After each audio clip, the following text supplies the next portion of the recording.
Hello, welcome back to the Mr. Arsenal podcast. For something like I said earlier, a bit more upbeat than earlier one's unplanned stream, so I do apologise for all that and the back and forth, all that jibber jabber.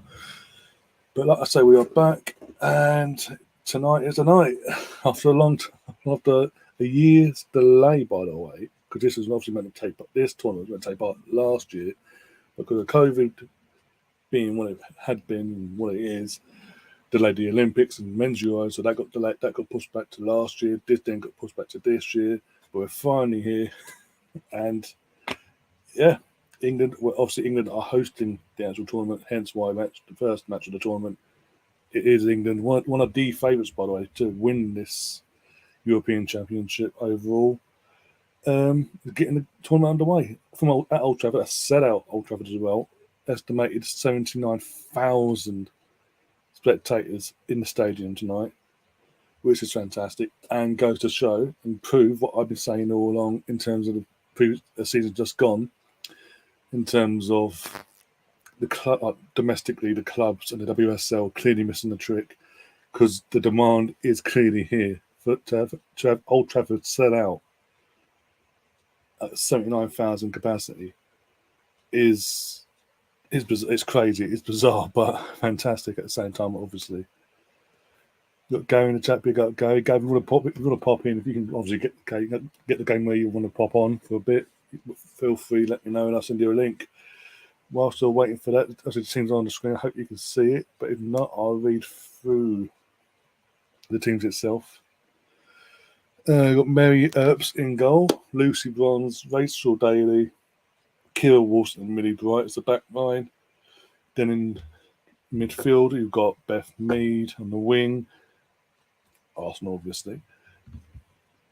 Leah Williamson, another Arsenal, and she's England captain, which is even better. So more invested interest from my point of view, obviously.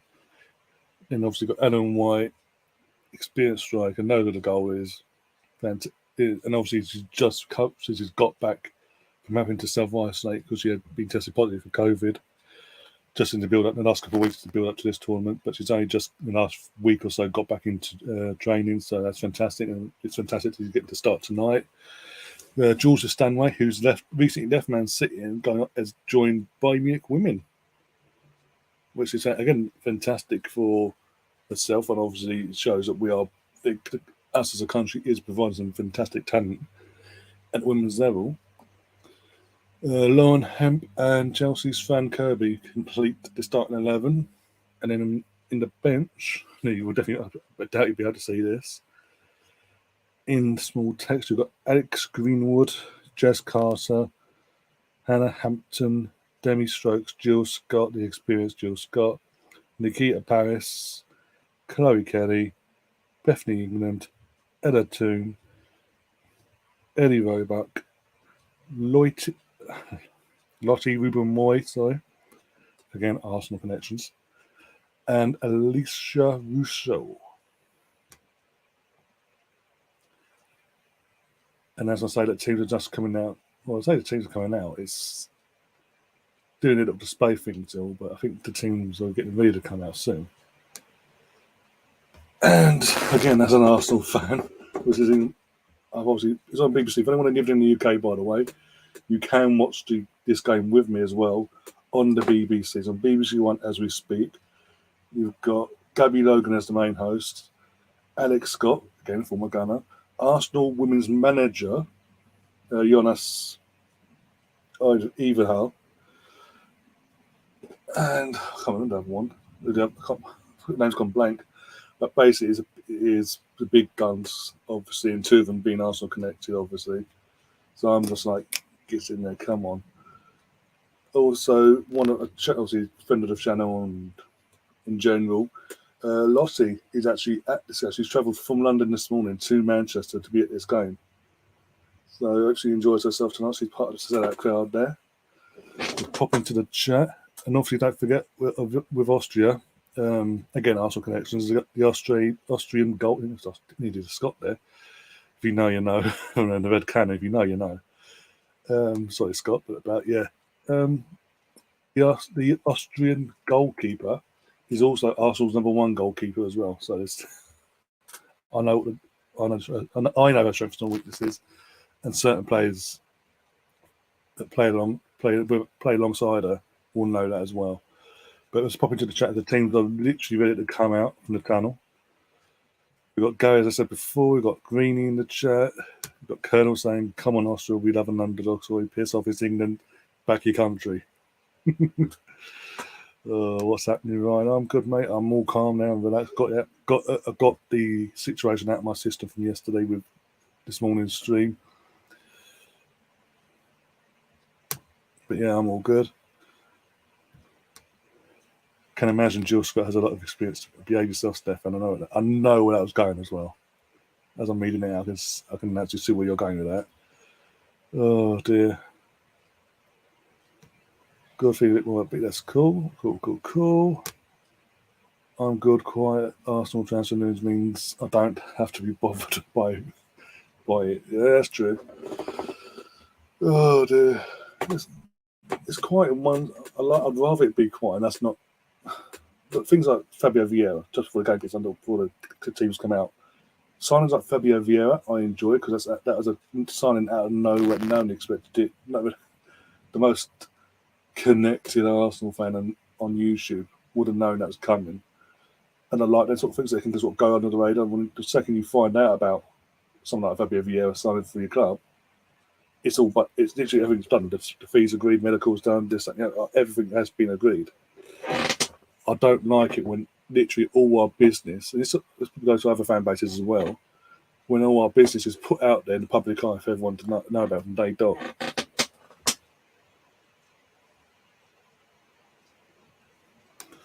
Teams have just come out, by the way, to smoky Old Trafford. Silent Stan isn't going to get his one out just yet. No, it started off okay. Don't get me wrong. We've got some business done so far.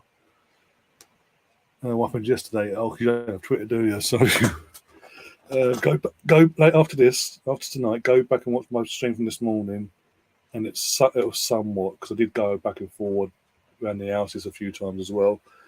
But you'll get the gist of what happened yesterday. If you can't wait, ask the chat. They'll update you. But I can't be bothered to go back into it again. It hurt my head yesterday. Put it that way. All the meltdowns.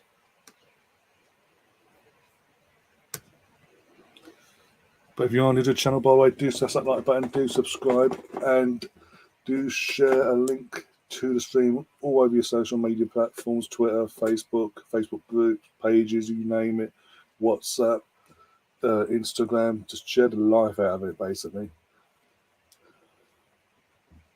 Let's enjoy hopefully a good game of football. Hopefully, touch wood, the England girls win. Nice. No upsets tonight. Not tonight. Any other night, but not tonight. Can I adjust my camera a bit? Green, are you still in the not there's a few Greens now. Mike Green, are you still in the chat out of interest?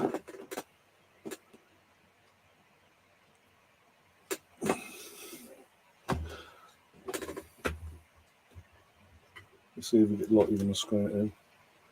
Just fucking on the Austrian fans so far.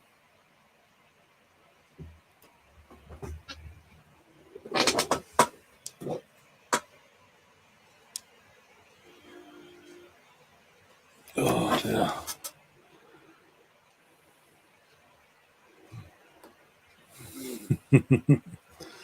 Oh dear. You're saying that now, my friend. You're saying that now about Celtic and all that. Colonel saying, Ryan, my mate Gary in the chat room from that one night at evening school. Okay. I'm confused now.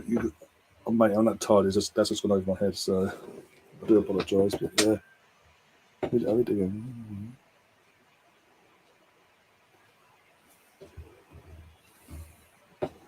Oh, bloody hell. Jesus Christ. We had a brief taste of that the other week again. A couple of weeks ago. Not that. It was 32 here, but because 32 doesn't sound hot, trust me, but in the UK, because because when it hits that sort of height of 32, like from 28 onwards up, the humidity in the UK is piss poor, and there's no the breeze is non-existent, and you are just there. No matter what, you are melting, and you'll catch the sun obviously within 5 minutes of walking out the fucking door. But you are melting. There's no breeze whatsoever because the humidity in the UK is that poor. So if it was, Jesus Christ. So I feel for you, mate. I feel for you.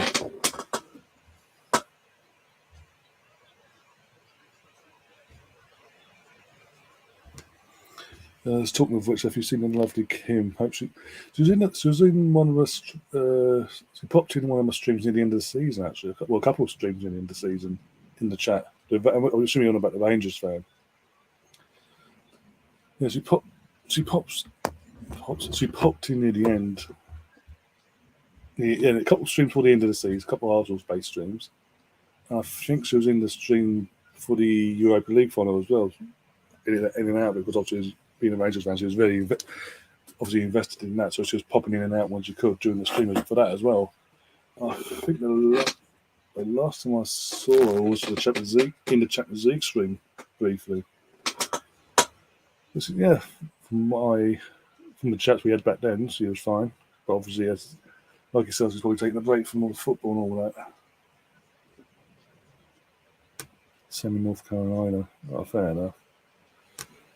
I've got friends online who are down south in America who intend to be. Yeah, Jesus Christ. Russ is in the chat. Big up, Russ. How you doing, my friend? I haven't seen you for a while. Need to obviously we've discussed this for a while now, but we do actually need to meet up sometime when it's obviously best suited for both of us. Is that there's no work or anything getting in the way, but yeah, would be great to finally meet you and all that. Yeah, in person, then obviously. Well, Zinsberger got a good clean sheet stats in the league. She's up. Gary, yeah, she's got. There's good, and then there's the top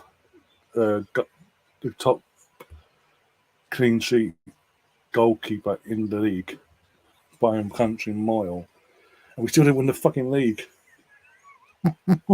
Only Arsenal at any level could have a goalkeeper that won the Golden Glove by a country mile. The likes of Vivian Miedemar, who turned up after halfway through the second half of the season in a new position. Most clean sheets in general, scoring most goals in the league, most wins in the league, and not win the bloody league.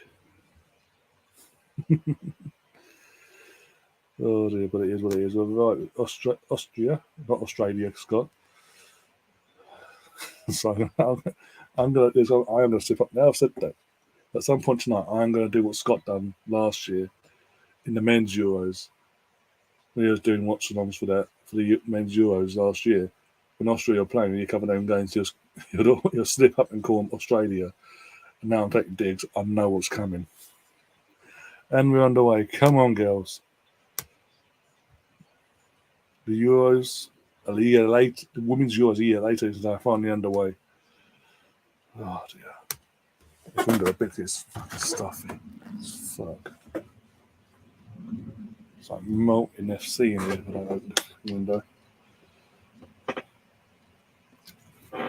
Austria and attack here though, in their all black kit. Obviously England are in the all white kit. Well done, Leah. Well done. Getting there, break up with them. Oh, who was that gave it away? Something there.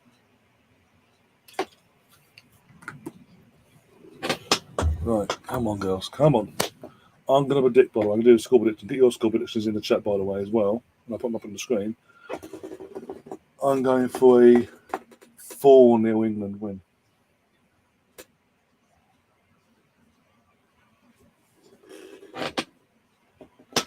So you're going back to Gary's question about Zinsberger as well. He did actually have a question to that, so I do apologise, Gary.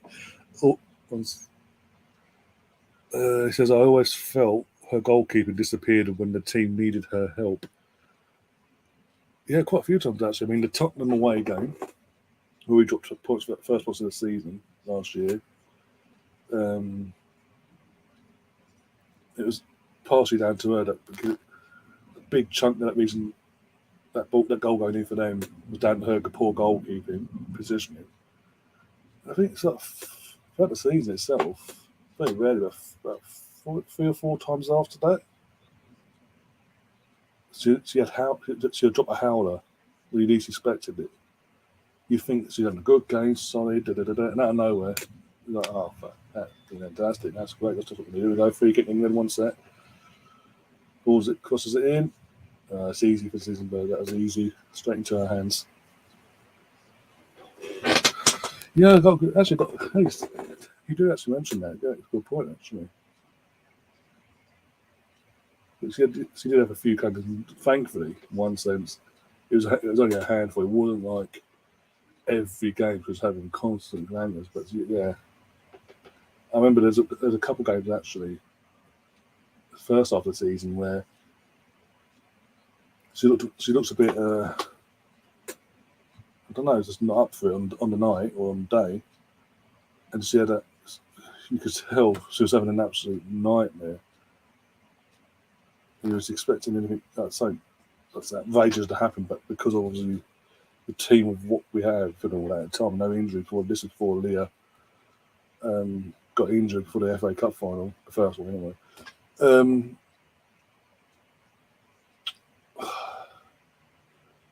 She was always getting covered by our tracks are always getting covered by the defence and all that.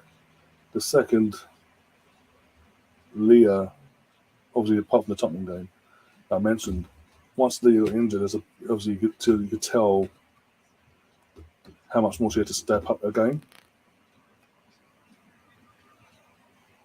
And the FA Cup, I was at the FA Cup final and went the December one. Freezing my bollocks off, as you do. And for me, this is my opinion, at least 2 of the 3 goals they scored in that final, Chelsea, she should have done better on, in my opinion. But yeah, you do make a good point there. Big test. It's big pressure on the next season now because of how close we came as a team to winning the league and all that, and just winning the Southern in general. There's massive pressure on her now to step up. If she doesn't improve on her flaws and improve as a goalkeeper go for next season for the team at Arsenal, I wouldn't be surprised if Ignace calls it a day after the next season and finds his own goalkeeper to take us forward. Oh, what a clanger from Millie Bright. No. Was that Millie who made that mistake there? Who was that made the mistake? The pass, it just literally, England, the girls, the nerves have kicked in already for the girls because there's a couple of them making us some silly errors. Who was that? So we got the ball back. She passed it back. It wasn't Millie Bright. It was who was it? It was Millie Bright's centre back partner. I can't remember her name now. Literally just passed the ball to the attacker, and they almost scored. But they've now got a corner now. This ain't good. So there's a couple of players that got their nerves aren't settled, put it that way, where they're playing. Well done, Millie Bright, getting header out there. And we're on the attack now. Go on, Beth. Go on, Beth. Pass it. Well done, go on. Oh, the heavy touch from Williamson. Hemp, sorry, on Hemp.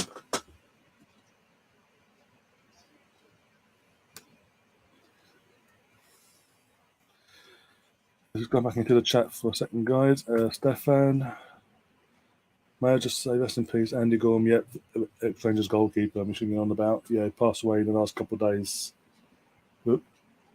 after losing his short battle with cancer. Yeah, he's young as well, very young as well. Wasn't like, like a goalkeeper got cancer near the end of it, had no. You think he'd have no chance anyway with a goalkeeper in his late 70s, early 80s, or something like that. He was 50, I think he was 40 or 50 something. But whatever form of cancer he had, basically, it was too aggressive, and they clearly didn't catch it in time, and yeah, sadly, and obviously thoughts go out to his obviously family and friends and all that, and anyone associated with Rangers.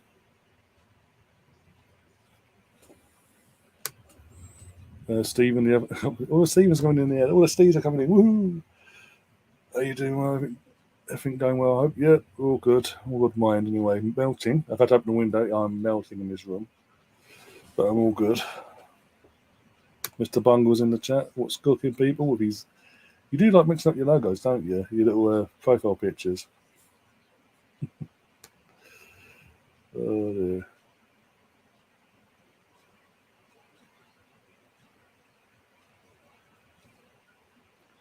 Heavy touch was an understatement. Yeah, it was. I was trying to be polite, Gabe. God's sake. I'm trying to be. Yeah, just polite, basically. What's the problem? Oh dear. Look at my haircut tomorrow. Look at it. Oh my god, I'm melting.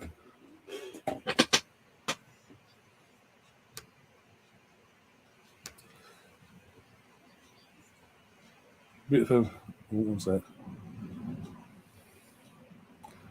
Bit of a mixed, I'd say dodgy. I think actually, I won't say. Yeah, a bit of a dodgy start to first 8 minutes of this match from the girls so far. You can tell that this is you can tell that they know this is a home tournament they're hosting, and that the nerves are getting to them a bit because of the pressure of being one of the favourites, etc. But that's something that literally they've got. There's players as well that are experienced players as well. They need to sort of have a word of themselves. They shouldn't need to hope and get to half time at 0-0 or whatever and have the manager talk it out of them. They need to talk it out. They need to come together themselves and have that conversation and help settle each other's nerves basically and get a foothold in this game. Because if we ain't careful, the likes of Mike Green's comments earlier could come true with Austria.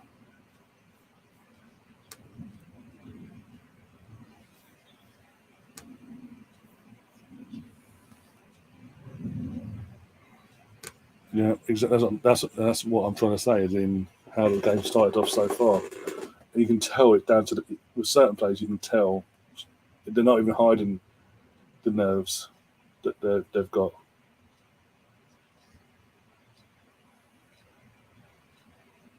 Oh God.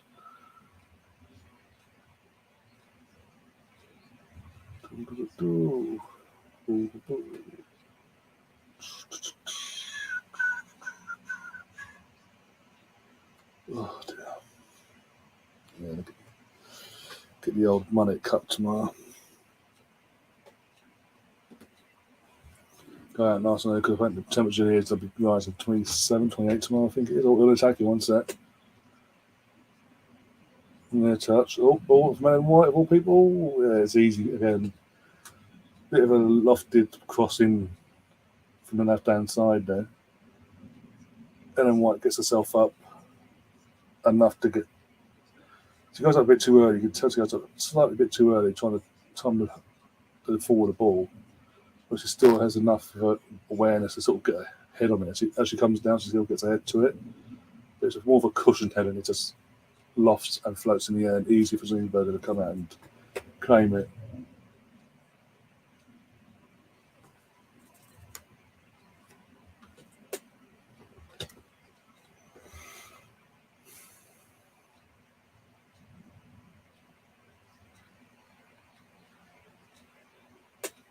Oh, by the way, Gary, just so you know, Gary, I did get your message on WhatsApp earlier.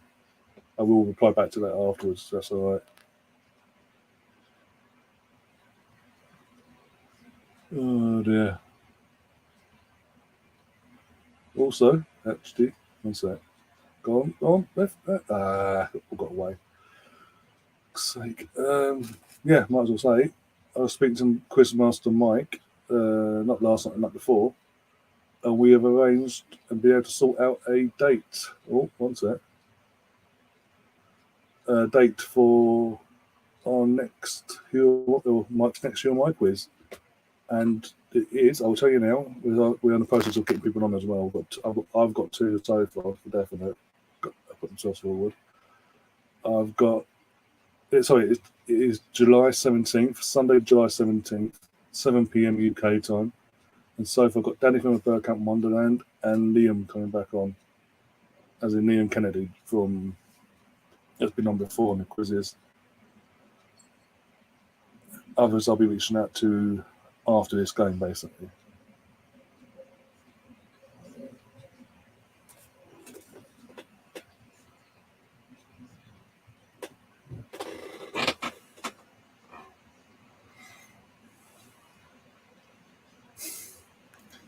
Bloody hell, Kenny, you must be bored. I'm going to paint all white things black, all black things white, so when you wake up, you'll think you're on the negative back from the chemist. Oh, there you go. By the way, for anyone that doesn't know, Colonel's, in terms of the watch-alongs and all that, we've been doing, obviously, and also the Q&As that me and Andrew have been doing recently. I started up and doing on our respective channels. Colonel has been actually doing our thumbnails for us. So again, and he's been doing my thumbnails for the watch-alongs. Oh wow, actually, for what 7-8 months now. So that's what I give it. Obviously, yeah, again, I've mentioned it before, but I want to again give him the shout out because obviously he's put the work in there to help take a bit of that time off my hands in terms of doing the thumbnails. He's put himself forward for that side of things as well. So that's massively appreciated, and obviously I want him to get the credit he deserves.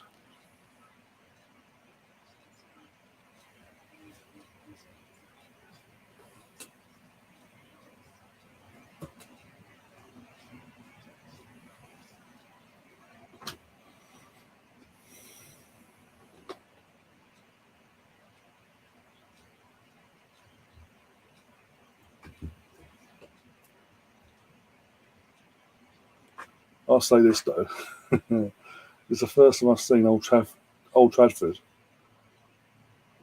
like lower tier wise, that full for a long time.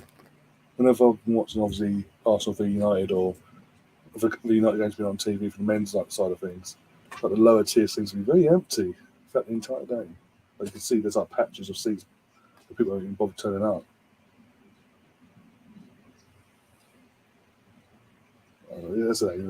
All jokes aside, it's good to see. Obviously, that Old Trafford has sold out like that for this game, and like I said before, it's showing that the FA and the clubs in general in England are missing the trick here in terms of, because this is the UEFA-based competition. So outside of that, we've seen it when it comes to the FA and the clubs themselves organising these games, like these games at Old Trafford or the Emirates. They sort of missed they seem to drop the ball quite a bit actually. Well, go on. Aye, look where they're passing the ball, for God's sake.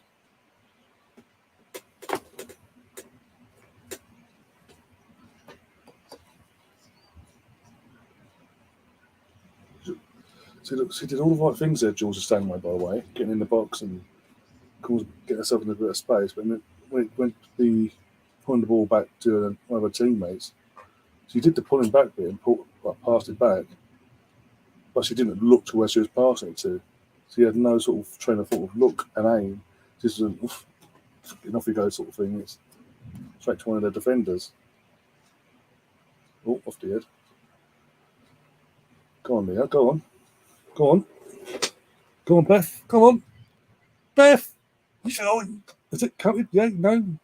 Well, no, it goes continue, I think. Yes, it's been given. Beth Mead gets the first goal of Euros underway. The goal has been text in play. It has been given. Beth Mead has scored.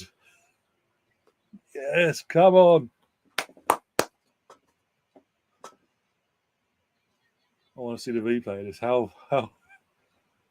Then ain't that? No, I don't know. The Beth made of all, but you know what? Over the course of the year, last year, it's right. Yeah, the ball was over the way over the line.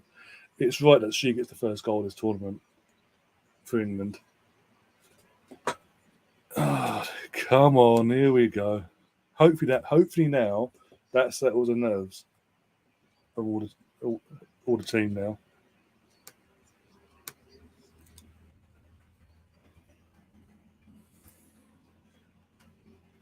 Great finish, by the way. And you know what? Fair play to the defender. Obviously, tried to get back in time for Austria and hook it off the line, but just that fraction of a second too late. Thankfully, from English perspective, obviously. Come on. Nido.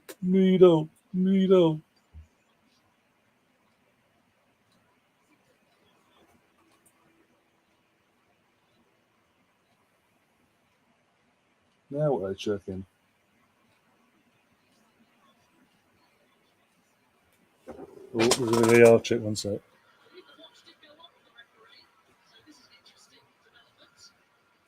They said the ball hasn't crossed the line, even though we've seen it. The watch went off. The ref's watch went off for goal line tech, yeah? And VAR saying, are you sure about that?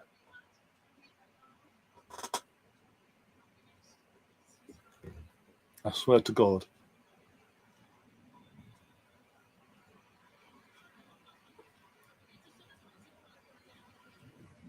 For God's sake, can't. Uefa trying to screw us over already. Game one.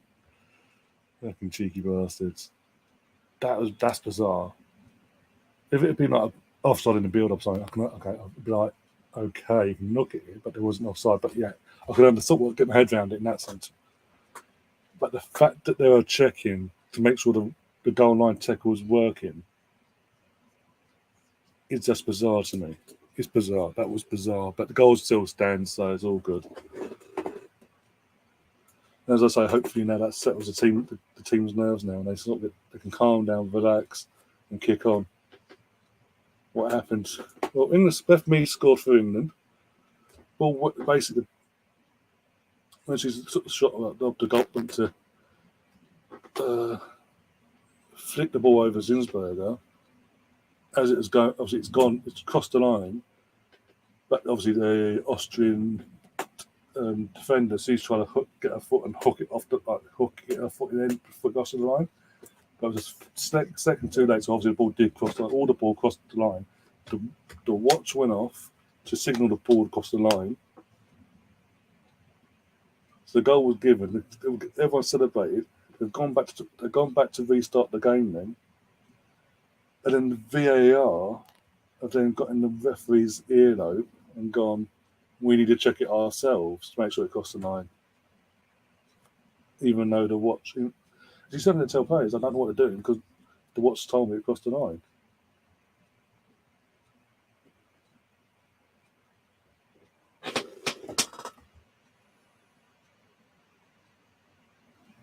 Yeah, the whole of the ball, that's way over, well, way over the line, but the whole of the ball is over the line, but like that much. I just showed now on my screen from the using the tech they use.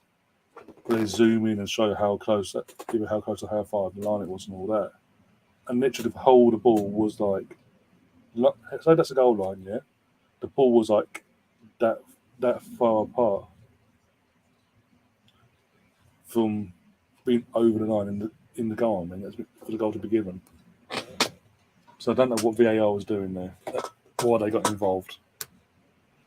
Gone on tech cards VAR something fishy. That's what I'm saying. It's like UEFA what the fuck us over. Like, fuck, I know they're hosting it, but we can't have them winning that easily.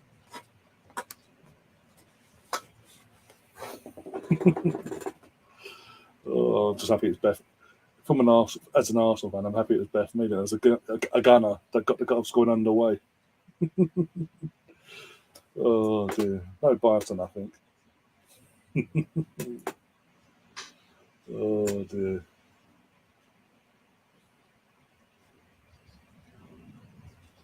I will say, guys, you're going to see a lot more of me now for the rest of the year now, because I'm obviously I will be covering every England game in the Euros until either they win it or worse things happen, so they don't win it.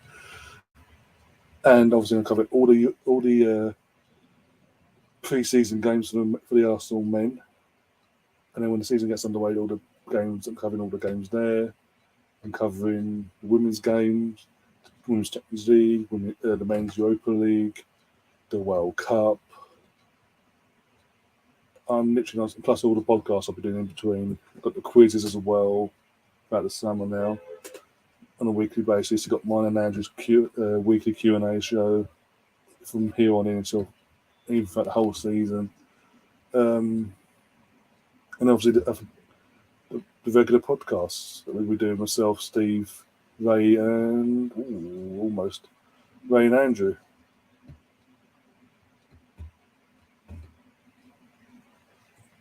And actually as well, me and James Rowe have been talking, who I've mentioned before in other streams. He's been on it before as well. And he wants to do a match preview for all the Arsenal men's European games. So we're going to work around his work schedule and all that, and look to aim at do it either the night before or 2 nights before every game, to either Tuesday or Wednesday night for the Thursday game. We'll do our match preview of who the opponent we've got and all that. And obviously, he has we'd have a lot more insight than I have on certain teams as well. And yeah, so he wants to do that. So we've got that coming as well.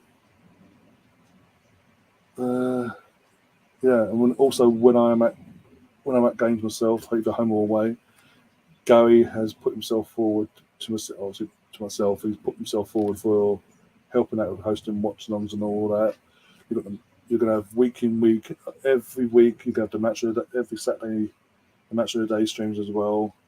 Match of the day 2 on the Sunday as well.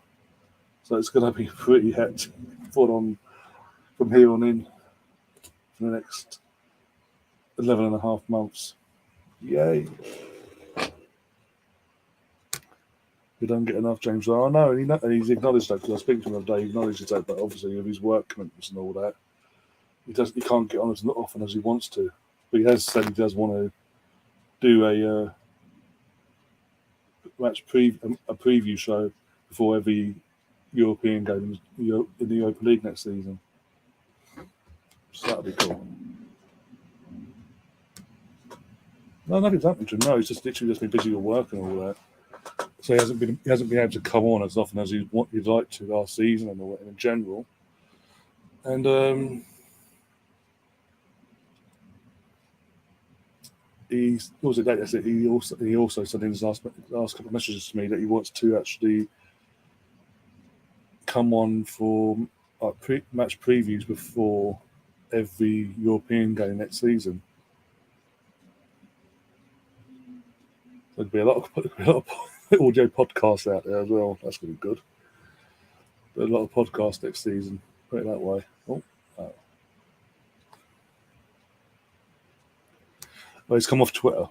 He's come off Twitter, Gary, because he was getting bombarded by idiots asking for contact details of other people. They wanted you. They wanted him to pass over contact details and other bits and pieces, and this and that. He just got sick of getting bombarded in his DMs with that sort of stuff. So he's come away from it for now. But yeah, because I've got they got almost 2-0 there. Who was that? And then white with the header, just wide of the post. Yes, you've got to feel what I was saying now. So yeah, as I say, come off Twitter it's come off Twitter for a while now. But because obviously before you came off that, we obviously exchanged numbers anyway for a long time ago. So we obviously, as you know, used to be in one of the group chats on WhatsApp. So I've got his number anyway in that sense. So we keep in contact that way now on WhatsApp. And that's how he's communicated to me what he would like to do next season on the channel. But yeah, he hasn't had to apologise. Like I said this to him I've said to you, every time he's apologised for not being on as much as he wanted to because of work commitments, I've come back and said you don't have to apologise, and I completely understand.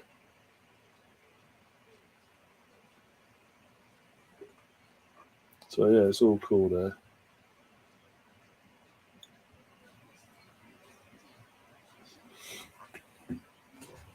Oh, there we go. Get the scoreboard back up.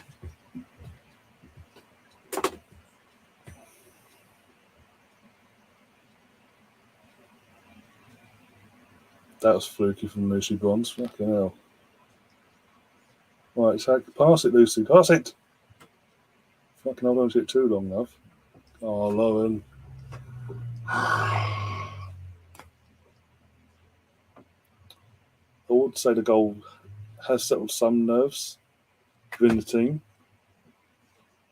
but as I just mentioned, that certain player, a couple of players there, Lucy Bonds got a bit lucky with her little ricochet she had before making a run through, and no one hadn't got the ball eventually and just ran into the defender. Right, okay.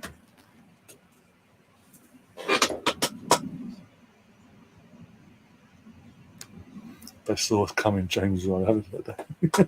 But I'll tell him that. Oh, mate. I admit I do it again. I admit I have missed having James on a regular basis and all that. Like Russ and all that.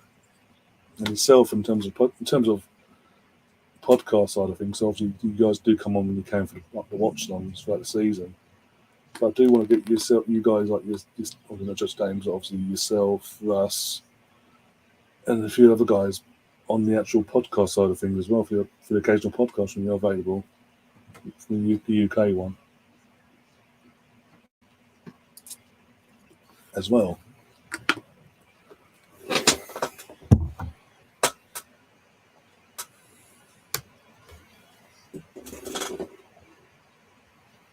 But like I said, like I've already said in the last 2 minutes, I think we've got. Oh, one sec. I think the amount of podcasts I'll be throwing out for the next 11.5 months, I think you guys I'll be able to get you guys on a good handful or so. We think all the things fall correctly. Oh dear.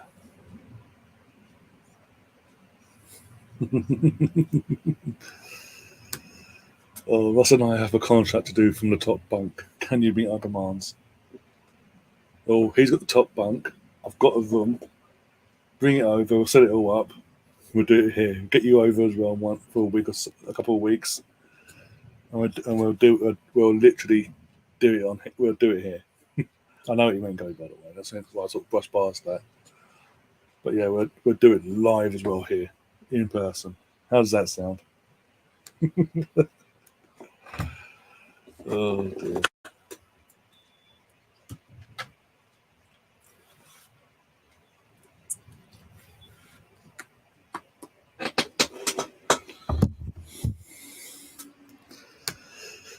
Yeah, I get that impression, Russ. I get that impression a lot from Gary.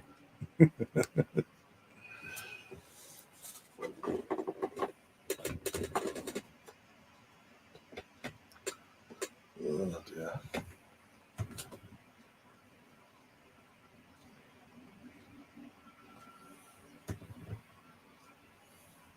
Look wrong.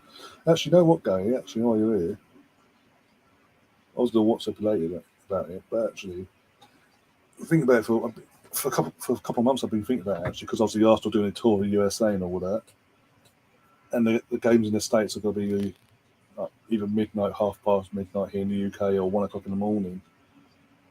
Obviously, I'll come on, but I was wondering what the co-host, if you want to be like the co-host for the watch song for the USA tour,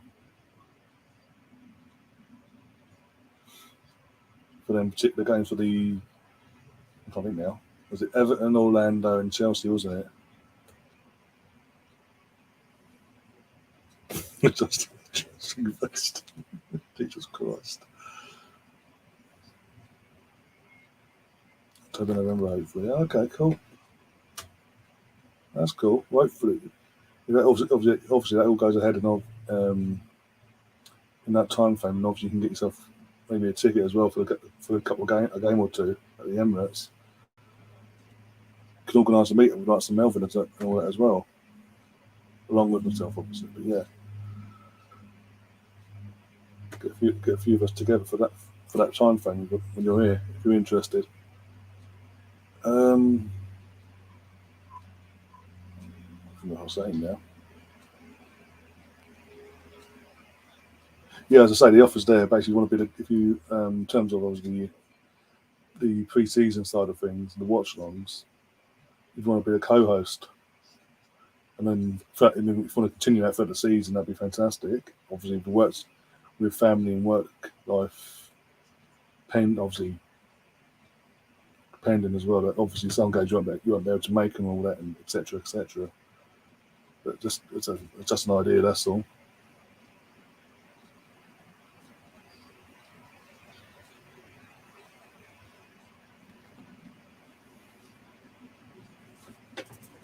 Oh God.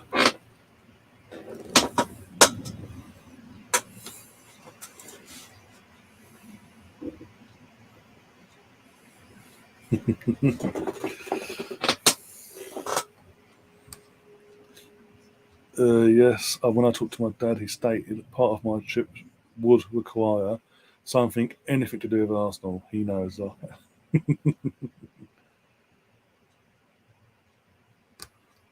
Okay, cool. Yeah, all right. Well, after this, obviously, we'll obviously have a bit more of a chat about it over the next couple of days and all that. And yeah, at least if I'm running late, you can start the stuff off. We'll try and get a couple of guests on. If you want to get any guests on as well for the pre-season games, you feel free to let me know. But obviously, you can invite them on and all that. And obviously, as I say, I'll be there as well. But I'm just saying, visit so then you can all, because of the time frame and all that. Because as I say, I looked at the schedule. They've recently released times for UK times wise. The game's kicking off. And it's like either midnight or half past midnight or 1 a.m. I'll double check in a sec actually. But it's around that sort of time frame, so it might be easy as well to get some of our overseas friends to take part in the watch-alongs compared to use how unhelpful it is to you guys in the States normally throughout the season. So I might reach out to Stan actually, see if he's interested, and Glenn as well. And as I say, if you want to invite anyone on yourself that you know might be interested in taking part and having a laugh, just let me know. And feel free to invite away, basically.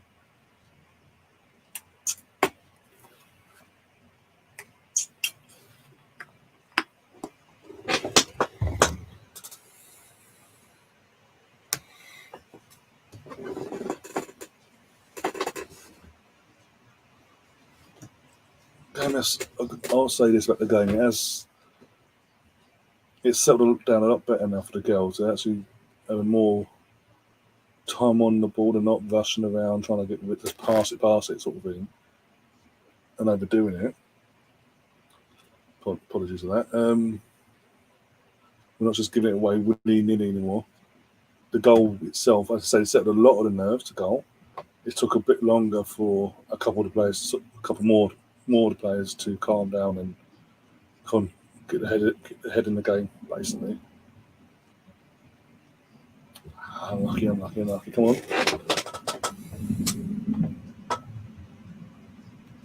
Yeah, no problem, no problem. Oh dear.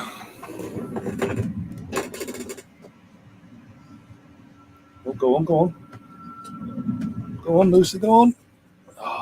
We'll have a shot. Don't fucking play passy all the time. Could have had a cheeky shot there. Oh, and lucky Hemp, I think that was. Yeah, Lauren Hemp with a chance there. Move the back a bit. Oh, yeah.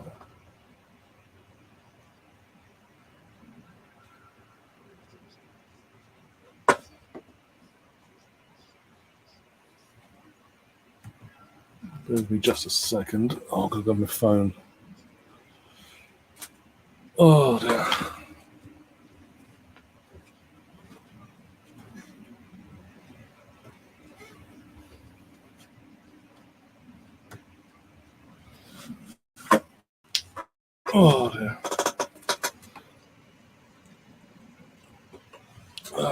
Also, in terms of Friday, these actually sort of going out Friday actually for the game. 4:30 kickoff, isn't it? Yeah. Right, let's have a look.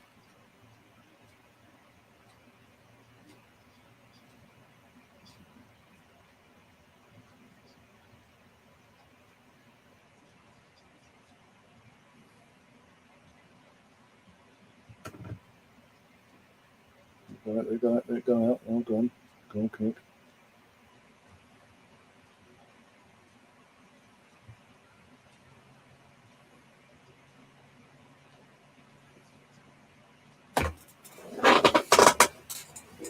Oh my god, I'm melting. I'm genuinely melting here. You don't care about blue.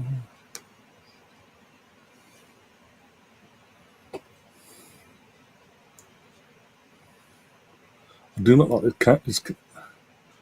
the camera they're using as well for the coverage. I'm not liking because of it's that weird pointy down at an acute angle sort of thing.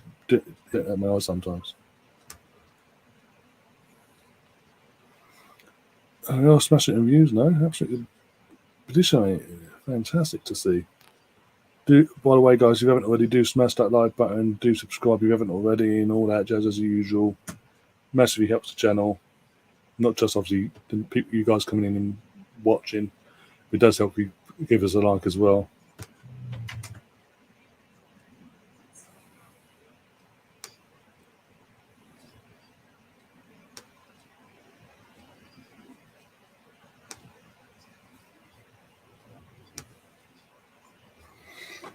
Oh dear.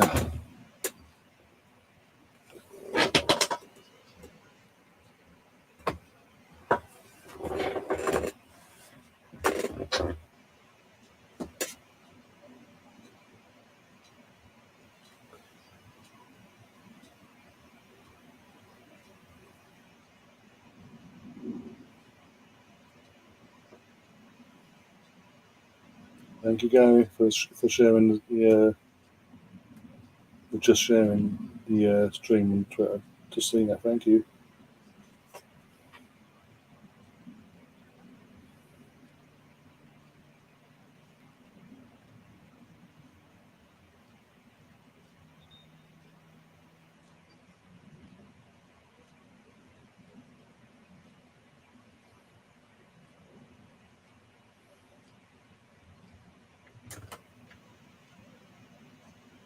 So I was just checking make sure everything was okay on my phone from the social side of things.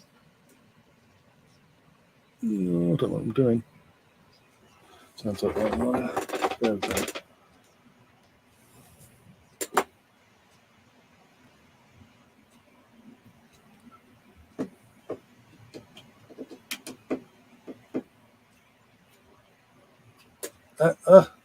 That's what I almost forgot actually. Another idea I've had recently, Gary. Bit of a fundraising idea for Tony. I've had idea and I've had an idea. Basically, start again. I've had an idea of how to do more fundraising to help Tony with his situation. It involves opening weekend, opening Saturday, the first Saturday of the Premier League season. Basically, obviously we're going to cover the Arsenal game on Friday as we always do. But the plan, the idea I had of doing like a 10, what is it, I think now, an all-day marathon watch-along of starting from the early kickoff on Saturday about, I think it was a 12:30 kickoff, so from 12 till, I'm trying to think now, 5, 6, till about half, so basically 7, so basically anyway, from 12 till about just shy of 7:30 in the evening, this is the plan, do a massive one vast stream where we're watching multiple games from the opening Saturday of the season. So it'll obviously start with on that Saturday the Liverpool game against who are they playing again? I can't remember who they're playing. Fulham. That's it. Liverpool for the Liverpool Fulham game or Fulham Liverpool, whatever it is. Do that game. Find a 3:00 game to do, or just in general do it like a soccer Saturday sort of thing, and get a few of the guys on for the 3 o'clock till whenever, like 5 o'clock slot. Just talk like half two till just before 5. A little slot there. A few people come on, have a bit of a laugh.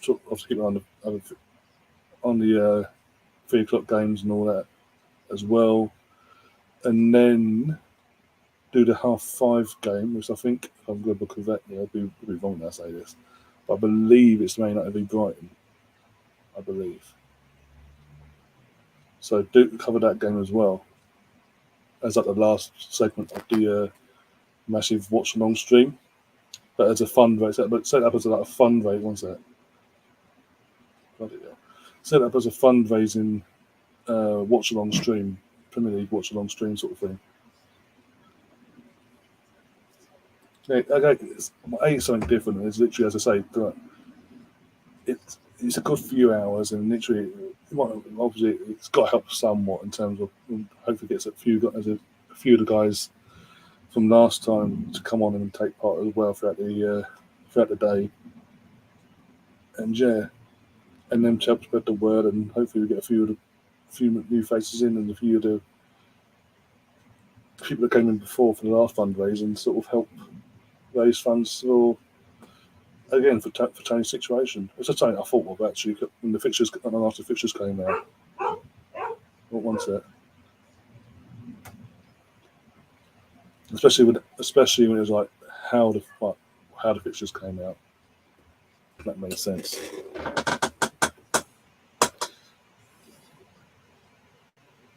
I didn't say floating. Flicking back over. Fuck. Gary, hope you Gary won't break the stream whilst hosting the stream. That's cool. And you can have other fans on talk about their games. Exactly. Yeah, that's what I mean. Like in terms, Hampton did. No, I don't know. That one box or anything. Fucking someone drives past aggressively. Like he's like barking. Fucking 2 seconds or 30 seconds there. Yes, I'm saying. So yeah, you can do that for the day as well. You can do that from that whole day actually. But also the aim is to get obviously yourself, Tony, and just a few of the guys from last time on as well throughout the day. Hopefully we're not all depressed from the night before. In that sense, I hope that'll help out. If Arsenal can turn up the night before and do us a favour and win, that's a massive help as well. Flicking back and forth. You aren't as hot as Laura, to be honest. Who's Laura? Right, who's Laura? No, it's a stupid question, but who's Laura? What Laura are we on about?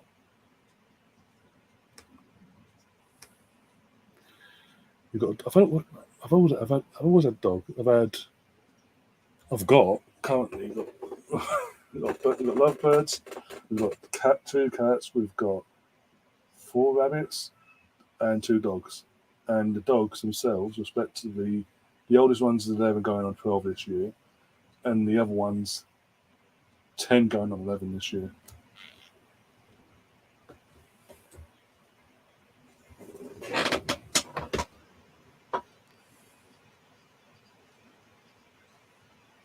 And the cats are okay actually. Both cats are downstairs at the moment, minding their own business, chilling. Look, we go, it's 2-0. Go on. Good save in the end. Zinsberger's thrown her body in the way of the attacker there. And basically getting a body in the way of the ball to make sure it didn't go in. Mine is Dr. Doolittle. Yeah, Dr. Doolittle in real life. Yeah. The real life Dr. Doolittle. Doolittle being the operative word. I joke, putting my reach into it. So we're well past 1 minute injury time. So this will literally be the last attack of the half, by the way. It is 1-0 England still. Beth Meadow with the opening goal. It's a bit of a dodgy start, but this first half, but they've calmed themselves down. They've worked the way into it in terms of gaining control of the game properly. Not balled in. I'm going to see anything here. Oh. Zinsberger throwing herself on the way there. And the whistle goes to half time. There we go. Everyone's sent back to the tunnel. 1-0 England. Beth Mead, Arsenal as well. Arsenal star player for the season's just gone. When it mattered, ball fell to him. When it mattered, she poked it out. She lobbed it over to Zinsberger and got it over. It fell over the line in the end. And we go 1-0 up. But I think, obviously, the England manager does not look impressed. She's seen what we've all seen in terms of the start, shall we say, to the first half was a lot to be desired. The first 15 to 20 minutes was a lot to be desired. But the opening goal did settle most of the nerves when it went in. There was a couple that took a bit longer, but in the last 10 minutes, actually, we finally took control of the game and we actually got a foot on the ball. Wasn't being stopped with the ball, wasn't giving it away. And just being what we expect, just showing what we was all expecting them to do in the first place.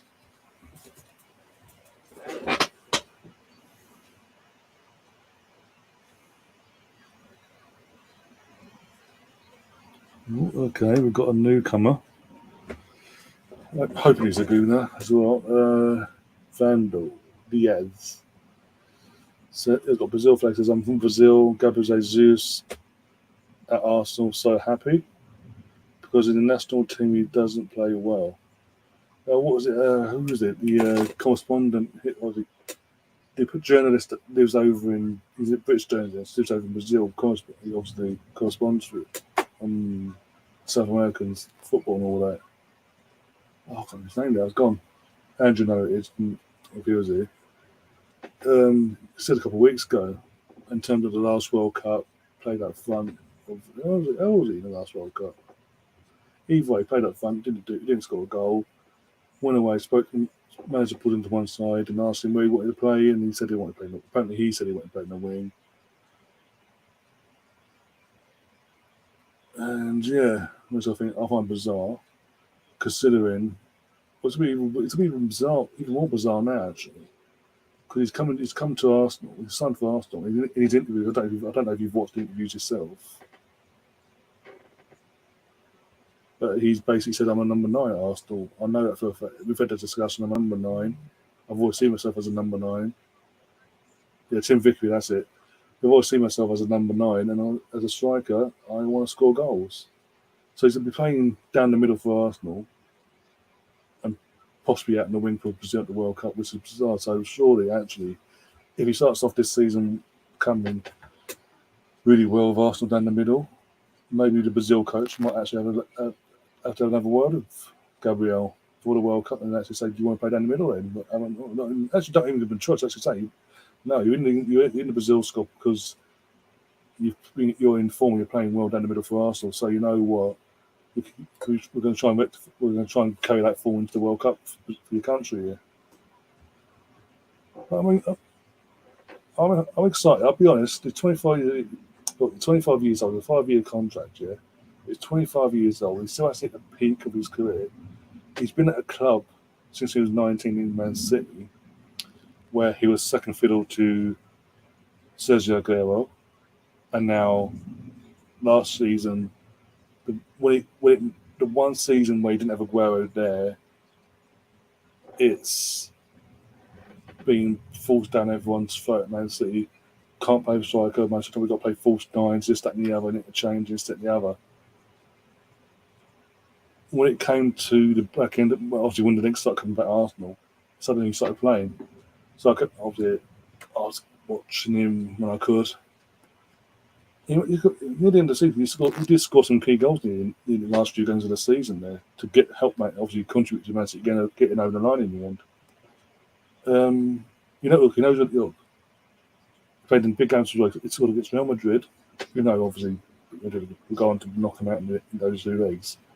He played in the big games as well in the end of the season. Scored some big goals in his time as well.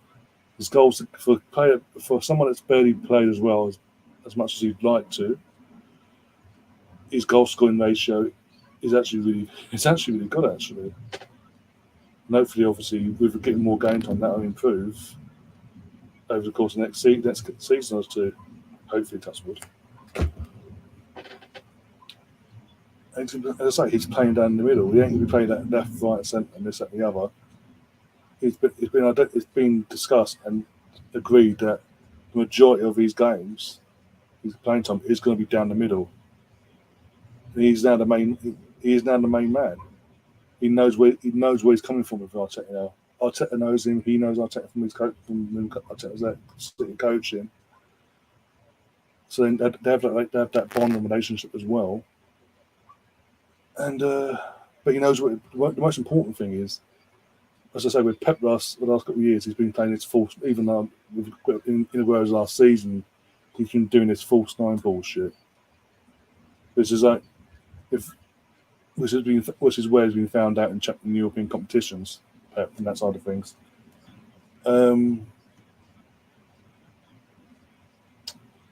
But as I say, Jesus now knows he ain't going to have any of that bullshit here. He's been told he's the main man. He's going to be playing down the middle. So look, we'll see. I'm excited to see what he can do, and hopefully we've got be able to get a bargain for him. I personally think, even though I got 45, 50 million for him, I think it was a steal. It's a bargain in one sense, because you're going to Man City for a starter. The guy had 2 years left in his contract before he came to us. So going to a Premier League team in Man City, they didn't have to sell him. He had 2 years left in his contract. He's Premier League proven. They could have quite easily demanded a higher fee. But thankfully, they didn't.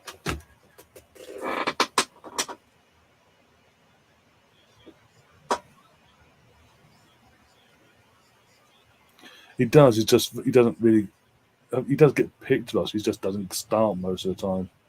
And that's more so down to the fact he's been at Man City, a club where he barely gets any game time in the last couple of years, especially even last season when Aguero was over striker there, because Pep went down this mindset of, I must win the league and European Cup, both with no striker bullshit. He won one of the two, but he can't win the last 2 years of round home. Hence why he spent the money he has on Haaland. You do need that goal scoring striker. And for some reason, he wasn't willing to give Gabriel Jesus that chance this season for whatever reason. Throughout the course of the season, I mean, as the main man, until it was like the lesser games in his eyes. But as I say, he's got the pressure now of being the main man at Arsenal in terms of going down that middle and proving Pep wrong. Proving Pep, he should have showed him more faith. Hopefully, we get the benefit from that. We'll see.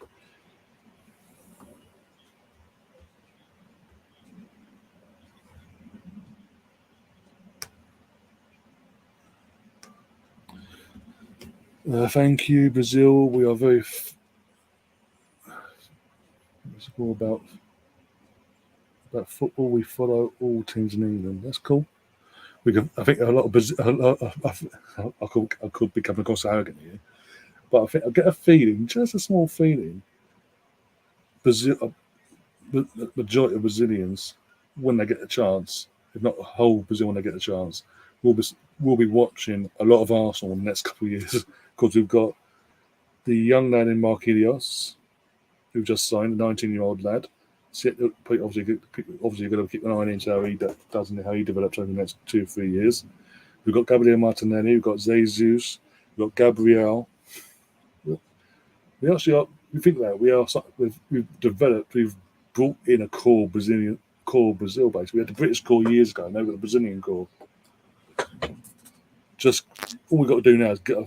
What's it now? All we've got to do is get a Brazilian goalkeeper at some point, a Brazilian central midfielder, and we've got a Brazilian core fully. When there's a Brazilian in a team in the world, the country turns to follow, because he'll go to the World Cup, Premier League, best in the world. In terms of competition, Man City doing Man City things, but yeah, actually, because obviously with Premier League, any team can beat any, no matter what your budget is and all that. anyone can sort of beat anyone on their day, sort of thing. If the big team doesn't turn up, there can always be an upset, as we found out hard way in the last few years as an Arsenal fan. Unlike I've always had this discussion with people. Yeah, there's other leagues that have more tactical, more pleasing on the eye to watch in terms of a spectacle, in terms of how the game's played in respective countries, i.e. La Liga or Bundesliga.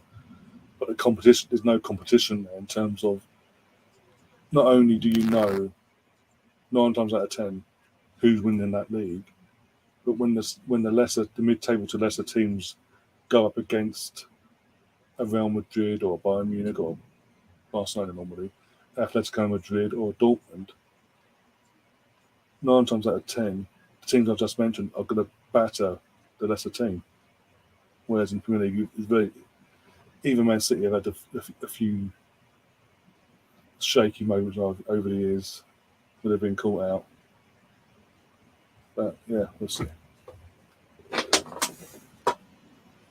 But good to have you on board, mate, and hopefully I'll see a lot more of you over the course of the coming season, especially the World Cup as well coming along, but obviously more from a domestic club perspective. As I said, we've been to be developing a Brazilian core at the club in terms of obviously Martinelli, Gabriel Jesus, and this Marquinhos young lad that we just brought in as well from Sao Paulo.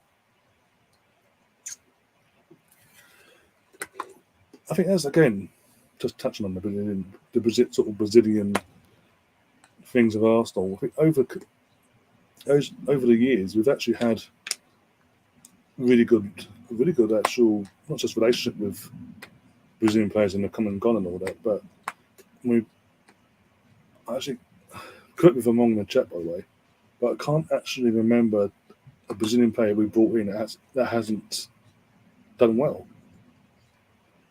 I mean, we had Edu as a player, absolutely loved, and I can't speak for myself, but when we brought him in 2001, wasn't it?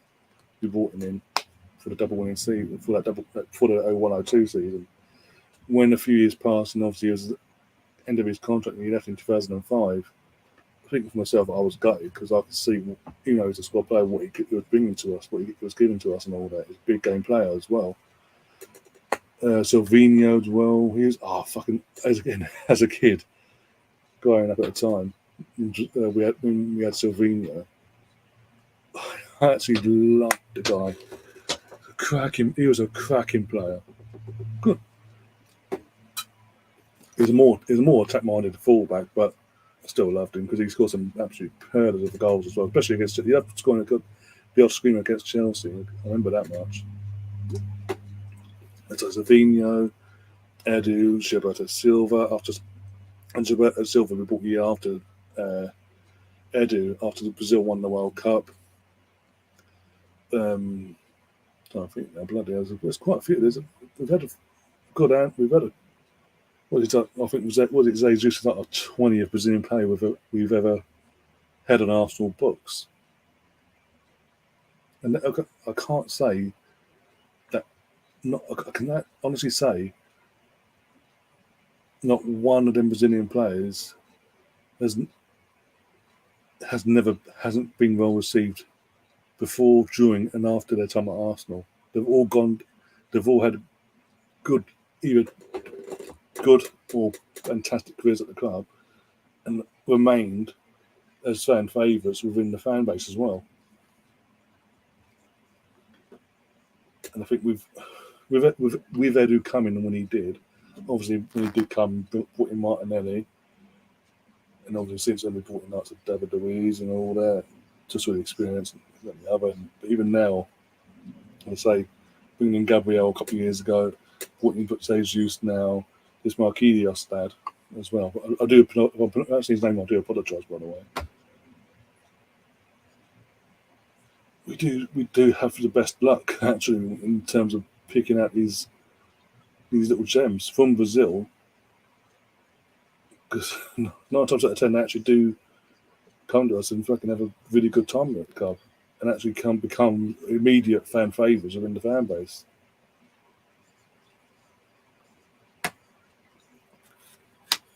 I'm really excited for Martinelli this season. New squad number. Looks like they're getting more game time as well with that. So I'm really excited to see what happens there as well with him. Especially it's World Cup year. I'd like to see Martinelli go to the World Cup in one sense.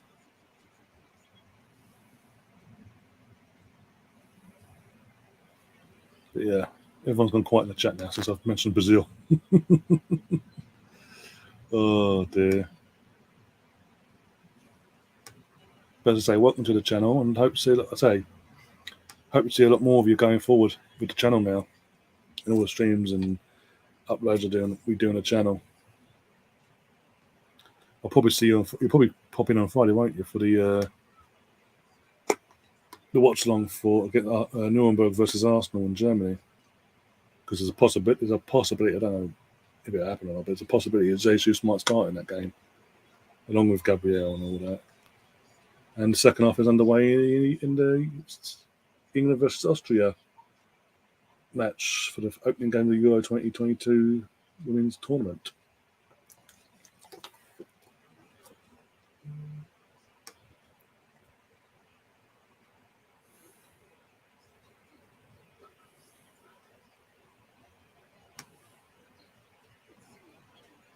It's half time I took a break. That's understandable. I know, best. I was only jesting, but yeah, second half now. Get back in here. Welcome to get the warm welcome here, Diaz, Mr. Diaz.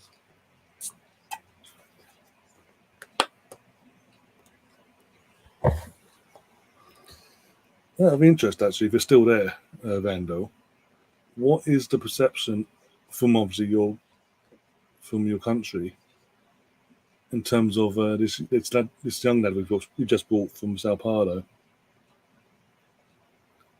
Is he highly thought of over there? I know he's abroad. He's up 19. So we're told anyway. He doesn't look 19. Because of the recently released official photos of him in the kit. And he looks a couple of years older than a couple of years older than 19. But yeah, no, I do understand he's 19, so he might not be a full-on like unanimous. Everyone's on the same hymn sheet with him. But is he sort of well thought of in Brazil? What's he actually been like? What's his actual position he likes to play in? If he's still there, that is.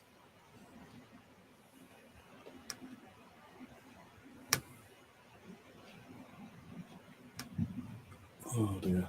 No changes by the second half, by the way. Pardon me.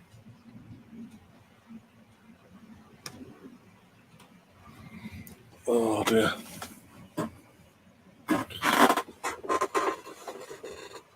Oh, bloody hell.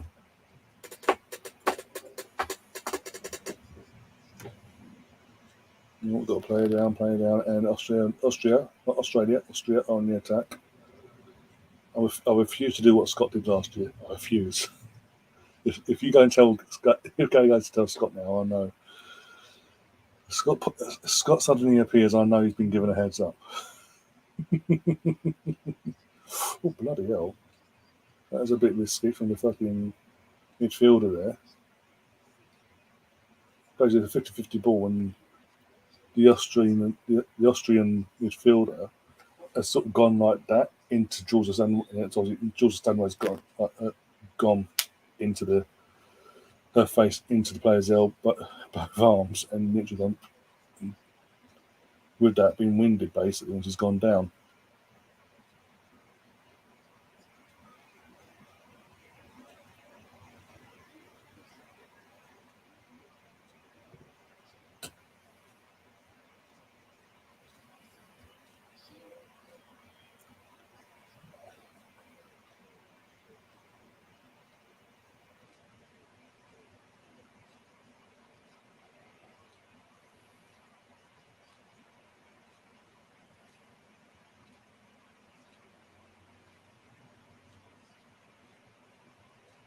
Sorry, just watching the game, literally nothing's happening at the moment. That's what I'm a bit quiet. Know why it is quiet. I will say again, I've said it quite a few times, but I will say again, if you are new to the channel, do subscribe, do smash that like button, and do share the stream about on all social media platforms. It does massively help of getting more new faces and building this community up. And if you want to, only if you want to, you can become a channel member for the price of £2.99 English sterling pounds. Obviously, depending where you are in the world, it will be still £2.99 my currency, but obviously, as you go through the stuff, it'll come up in your currency. But yeah, it's £2.99. All perks are listed. Plus, there'll be bonus perks once you become a member. There'll be a members quickly post put out there, and more perks will be listed as well along the way as extras, just as a thank you for becoming a member. One of them being a lifetime discount code, a 20% discount code for channel merchandise. Basically, a code you can use over and over again every time you want to buy anything off the channel merchandise site. You'd have a lifetime discount code as part of a thank you for becoming a member of the channel.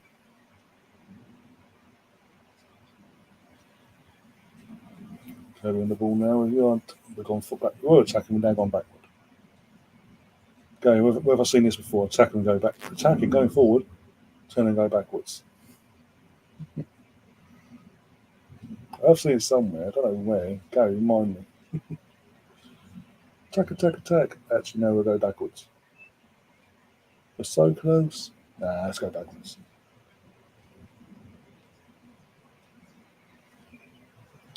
I will say this as well, Gary. Now you're in. Obviously, the World Cup's coming up. I am now genuinely.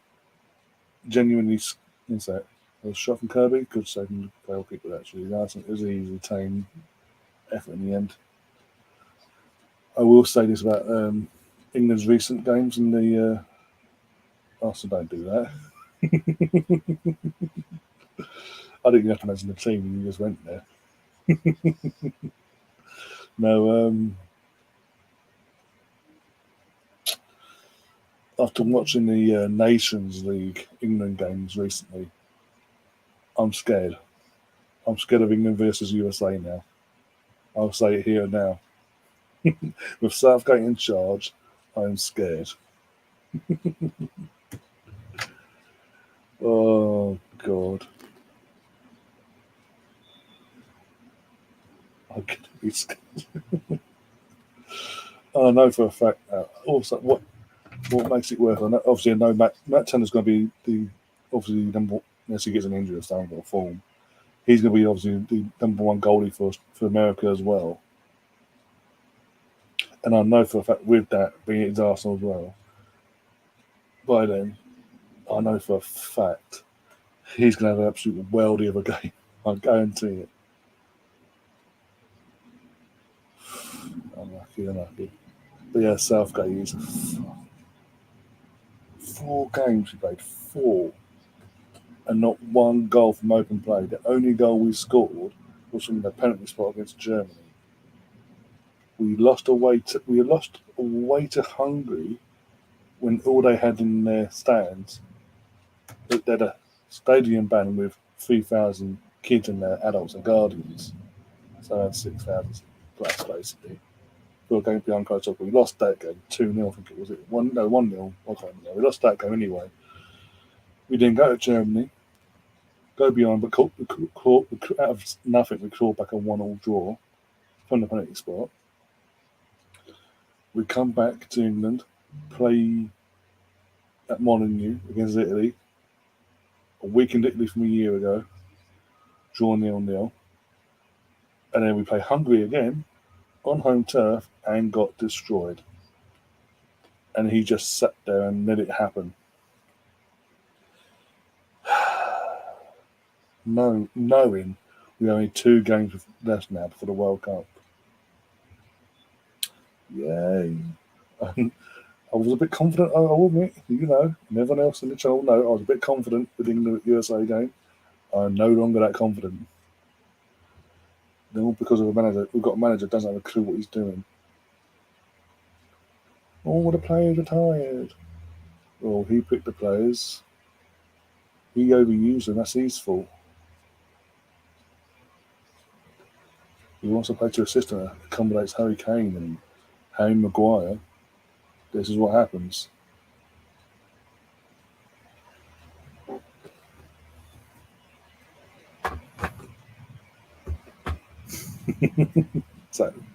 Exactly, Gary. Exactly. It's just it's like, you know that film Madagascar. Now you got kids on there. The first film Madagascar. You know the penguins. You got the lead, the top penguin guy, like character was like. At one point in the movie is like, what do we do? What do we do, boss? What do we do? And it's just like smile and wave, boys. Smile and wave, smile and wave. It's just like Gareth Southgate. It's like everyone's asking, players asking, what do we do, boss? What do we do? Smile and wave, boys. Smile and wave. It's so bizarre.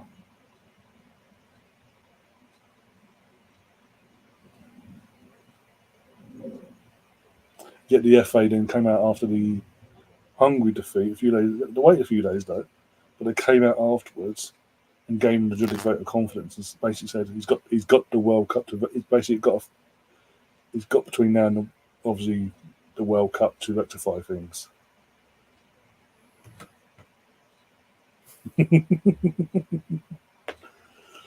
It's in my head every time. It's like recently with Southgate, I just literally was going.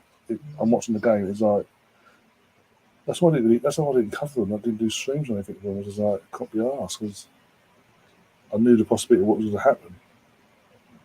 I don't enjoy watching Southgate's England either in terms of the one set. And well done out for a goal kick, thankfully. Yeah, it's got me bothering nation covering the nation thing as well. I've had a long season, I want a few weeks off, and it was justified because a fucking moron doesn't have a clue what he's doing. With great record in competitions, we'll see how great that record is come the World Cup. That's the way things have gone in the last few games, and also the Nations League is technically classed as a cup, right? Technically. It's a glorified friendly, but they class it as a cup competition, so technically you can't be that great if we're on the verge of being relegated from the fucking league. The group league thing we're in, to League B. In a group that contains Hungary, for fuck's sake. A below par Italy that failed to qualify for the World Cup. And a young, youthful, up and coming Germany.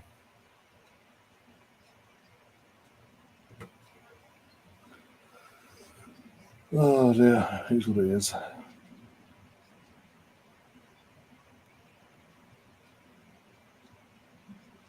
Listen, hate that league thing.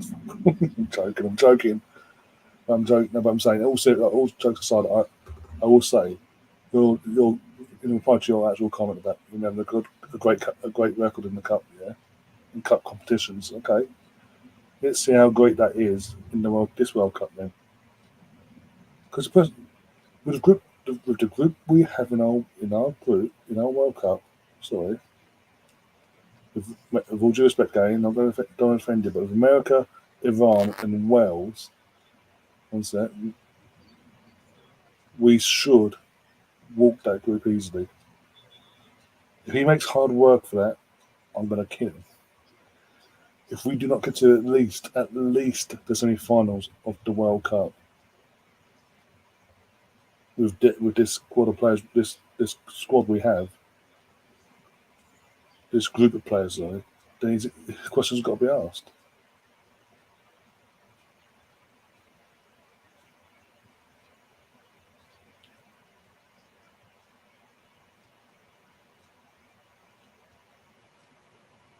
More pressure is on him as well, Southgate, because of how well he's done at the last World Cup. at last year's Euros in terms of getting to the semi-final and final respectively. And now with the last few games going the way they have done, the last 4 games wise that we've had, there's a lot of pressure put on him now. He's got a lot. Yeah, I'd say he's got a lot of pressure on him. It's going to be interesting to see if he can handle that or not. Which is of his own doing. As you know, I've never been a fan of Southgate. Everyone knows I've never been a fan of Southgate from day one.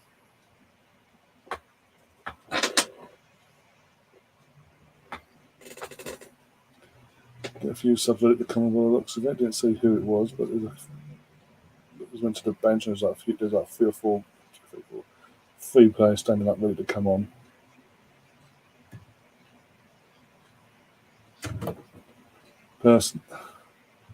Personally, I would take Ellen White off and rest her for another day. Because you've got to remember with Ellen White as well, she has only just come back from having COVID in the last few days before this actual game itself.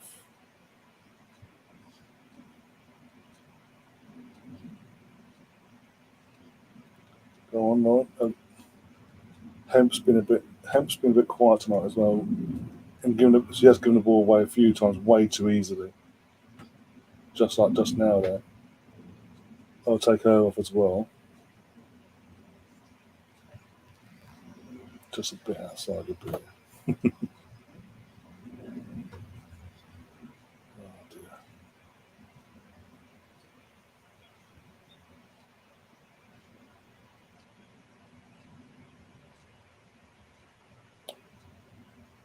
You know what? Oh, we've got 3 subs coming on. Right, here we go. We've got it. What's that? I'll figure out who these are. Oh, 1 second. They ain't come on yet, but they're getting ready for the next ball. The ball goes out to come on. Right, 3 subs coming our way. This will be interesting.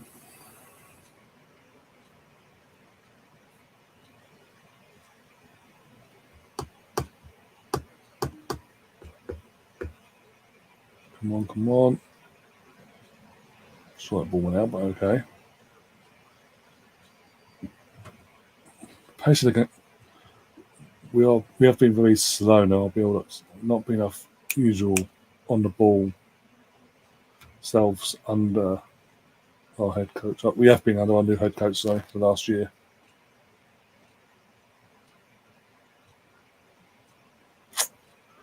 I can sub it still. Okay, I'll sit back then. I'll sit back and relax again. Have they named player yet? On about the arrested player? No. As far as I'm aware, Gary, David. There's nothing official on Twitter, is there, Gary? With us? I haven't seen nothing pop. Put it this way, the phone isn't blowing up as we speak, so I'm assuming no one's been named yet. Officially. But like I said in my stream this morning, Mr. Bungle, again, I can only go by from what I was told by a friend and what he was told. That he's been told that it is 100% not Partey by his boss. I'm not going to say where. Oh, thank God, has gone off. Okay. I'm not going to say who's told me this and the other because I can't. That'd be up to them if they want to put it out. I'm just saying that I've been told. This is what I've been told. And yeah, and the tunes come on. Okay, so Kirby's going off. The tunes on. Obviously, could be. Oh, Beth Mead's going off. Okay, hold it. Surprised at that one. But okay. Don't agree with that at all. Kelly's gone on. Russo's gone on as well. 4. They're showing me in a second. That'd be great. And then White. So I got one of the 3. But yeah. Okay, I can only say, well, the information that was passed on to a few of us yesterday before Chris guy put that tweet out about half hour before he did that as well.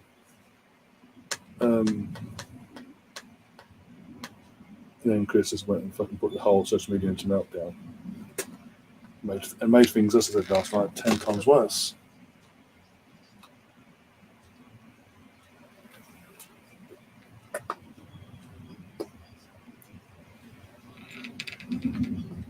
What do you ask, Mr. Bungle, out of interest? Have you heard anything your end? Or are you just asking it? Just asking, basically.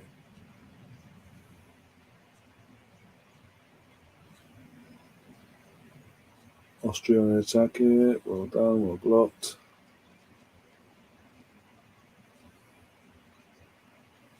So, as I say, I got one of the three I got right. The other three seem to be on again. Just going, oh, you know what? If he wants to stay in the Premier League, I think that's his best shot, really. Because obviously, basically, for him to want to stay in the Premier League, his only real shot that happened was to be going to one of the new promoted teams. And obviously, Forest have gone and got Henderson unknown from United, which they have to either Bournemouth or Fulham. And Fulham, obviously, every time they come up, they're suddenly a goalkeeper. So it makes sense for him to go for Leno because he's got a few years of Premier League career behind him. He knows what it is. He doesn't need time to adapt to the league.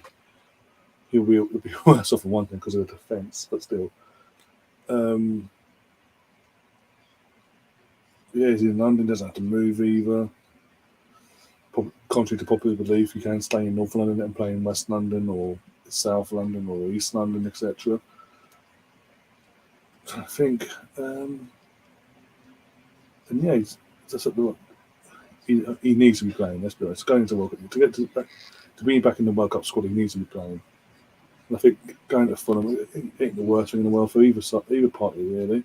He's getting game time, regular game time, and Fulham are getting an experienced Premier League goalkeeper.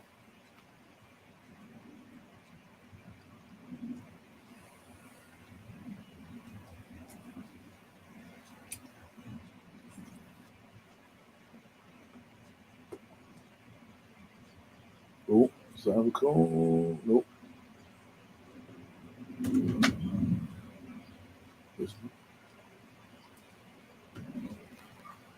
Troy's in the chat. Big up, Troy. How you doing, friend?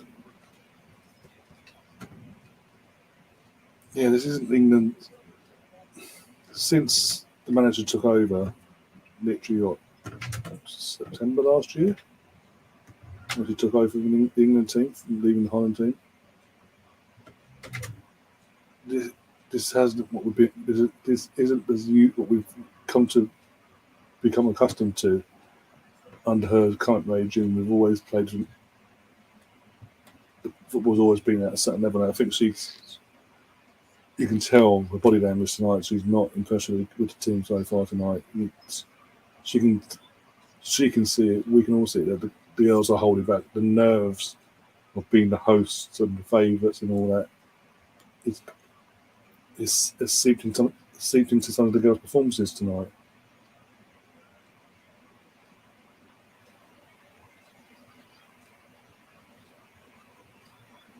And just not been our fluid best so far.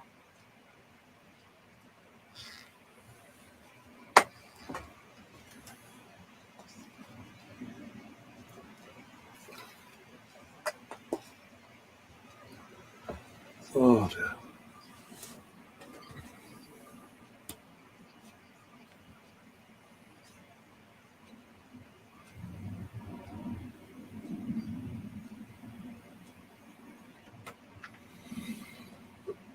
Oh my god.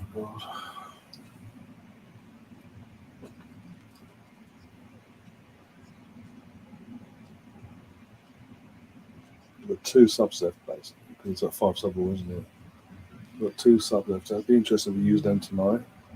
First, I can't believe I'm saying this, but the way we've been.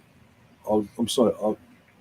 How the goal scorer in Beth Mead has been taken off, but Lauren Hemp has remained on.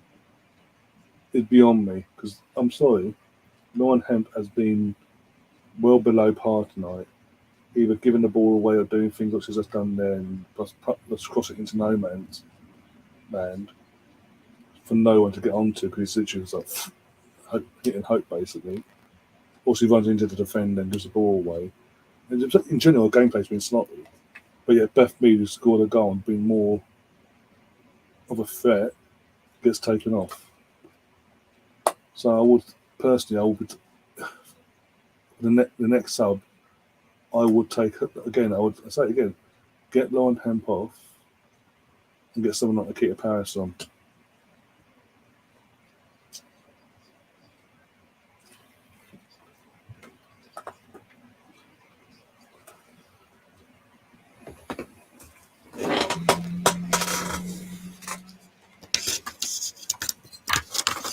Yeah, exactly. That's England is too busy thinking, i.e., they are slow to do everything. Also seems an extra touch is taken when shoot is what I'd think should happen. Laugh out loud. Yeah.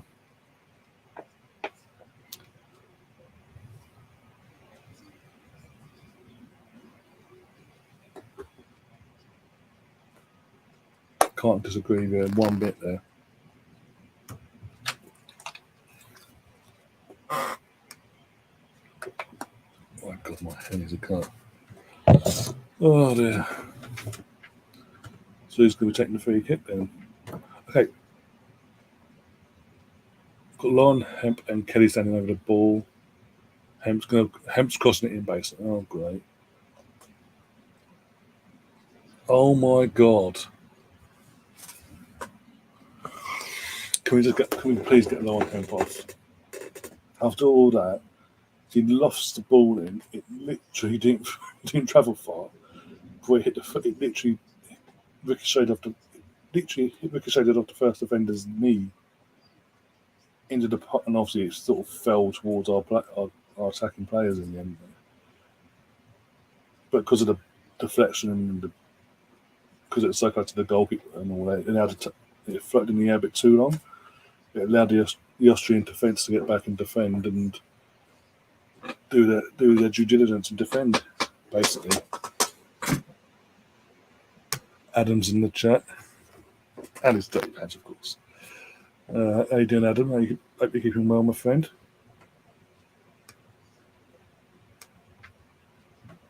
One on one outside. Nope, that's pass backwards. Wow, Russo went Benny Hill in the box. Oops, yeah. Just yeah. Yeah, I've been even though we are winning, fantastic. Again, I'm happy for Beth Mead. Beth Mead got the goal of the tournament, all that for England in general. But as I say, from what we've become accustomed to in the last 12 months under this new regime of management with this team, I have been very disappointed with his performance so far. But I will say it's more likely down. You can sort of put it down to his opening night, opening game, pressure being not just the host, but the pre-tournament favourites as well for this particular tournament. Some of them can't obviously it's different to club level. It's got to a few of them. But with it getting to a few of them, it's affected the entire team's performances in general. Yeah, even Adam's even got Mr. Bungle pissed himself.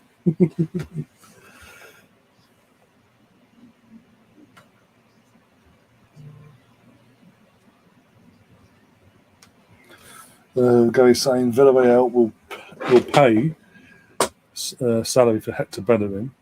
Will pay. I've said they'll pay it. Oh, that's cool. But he wants Rob Batiste. Of course, he wants to go to the team that doesn't want to pay his fucking fee or wages. Of course, he wants to make it hard for us. Fuck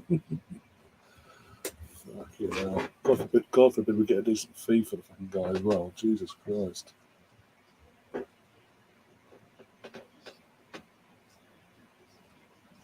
The thing is, what's the main thing that's holding, not just the transfer fee aside for a second, the main thing that's holding, that's put Batiste off of making a permanent approach to him, is that he won't take a big enough pay cut. 1 second.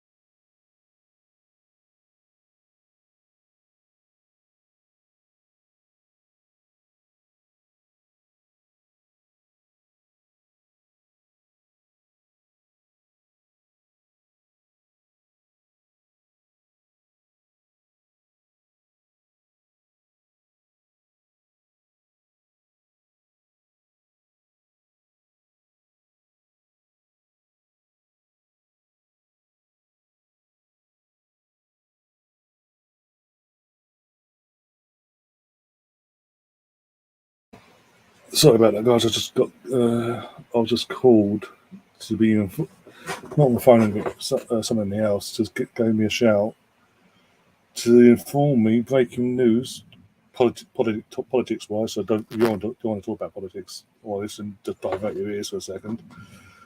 But Boris Johnson, in his infinite wisdom of it, he's lost over 50 odd members of his party of his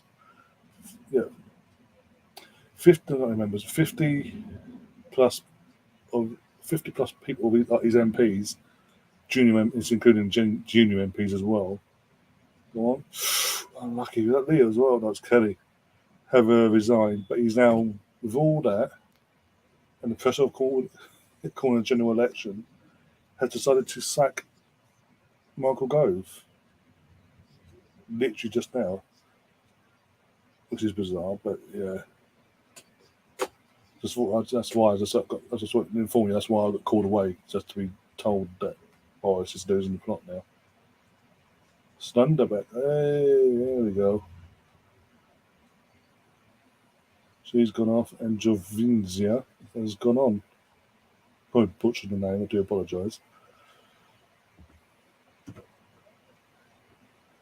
But yeah, as I was saying about Hector, what's the main reason it's holding back the club that holding Batiste back is literally that he won't take a big enough pay cut to join Batiste for them to be able to say, you know, we can afford that. Let's go and get the business, go and get the deal done. So effectively, it's him that's fucking himself over here. Says he really wants Batiste, but won't do the one thing that could actually help the deal go ahead. And also, you'd think actually he's worked with Emmy before. He'll be working with him again, but also in the country, so be obviously speaking in his native tongue as well, as in Spanish, obviously. And so, or what a save! That was almost that was going for 1-1, but good save from the goalkeeper there. And Lucas in there, big up Luca. And gonna say now. So you think you'd be interested in that, but no, we've got to go to Batiste and all that crap. But Batiste you don't want to take the big enough. You want to be at Batiste, but you won't take the pay cut, a big enough pay cut. Makes so much sense. Fucking moron.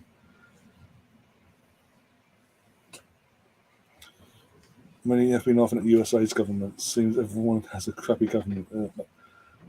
There's Donald Trump here, and then we've got the UK version of Donald Trump in Boris Johnson.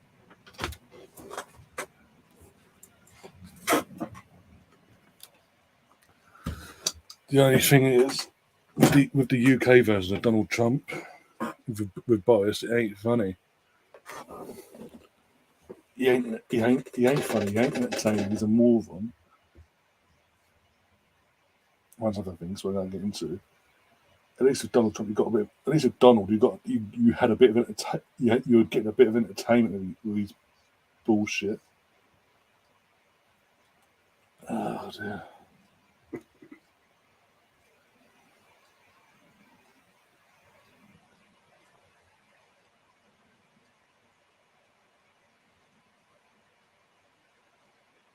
fuck is going on?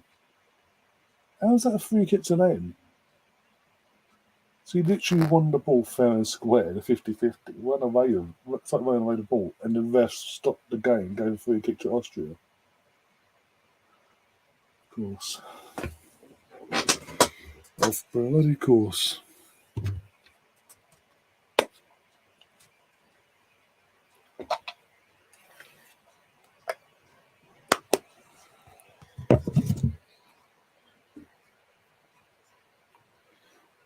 All I think about is you, right now in the middle of June.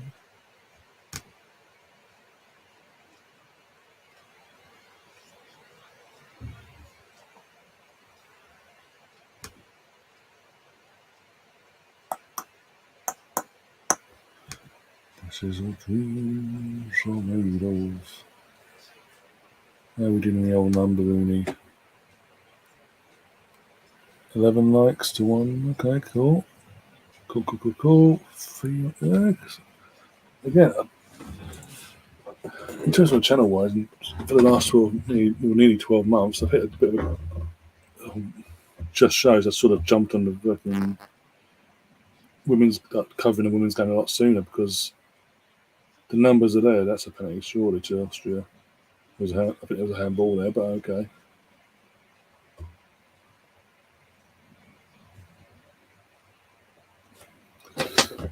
But yeah, as I was saying, the numbers are clearly there, consistently there as well.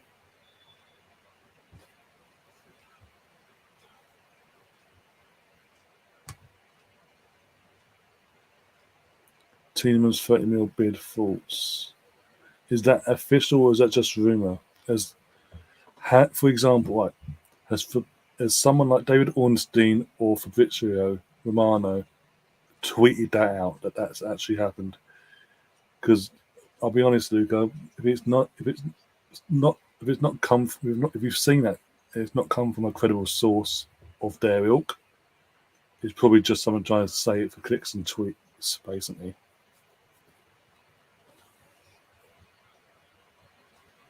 Want to go have a shot? Easy for Sinsberger again. Hey, mate, just get her off, for fuck's sake. Under 10 minutes ago, she's been dog awful all night. She's going to finish the game, but the goal scorer on the other wing got subbed off. Who had a better game, in my opinion. And that's taken my Arsenal hat off as well. Mark Irwin.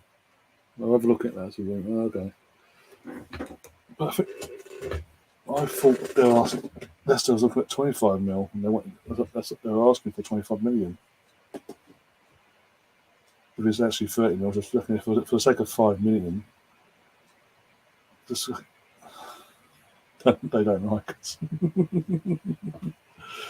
Oh dear.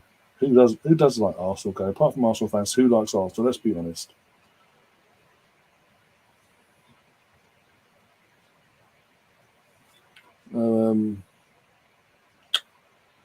Freeman Fox, as I say now, head is pounded, really. No, yes, if it's the case that we've offered 25 mil, but they want an extra 5 mil, just pay the fucking 5 mil, get it done, get it dusted, and go and concentrate on getting that guy from Ajax. Try and convince him to come. And I think that with that, if we get them to, I think that for me that'd be the majority of our business then done. We may then go after another, depending on certain situations. If certain things turn out to be what being perceived, basically what's been rumoured. I'm not going to go back into it again, but yeah.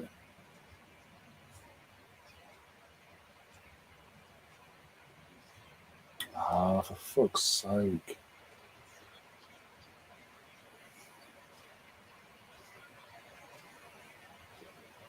Seriously, just get her off. Get her off the pitch. Hurting my head. No bloody joke either.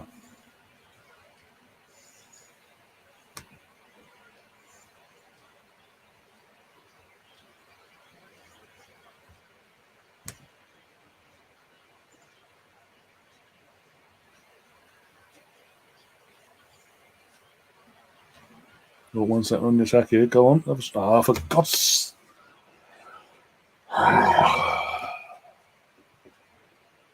Anyway, moving on. Oh, actually, I'm going to do it now, aren't I?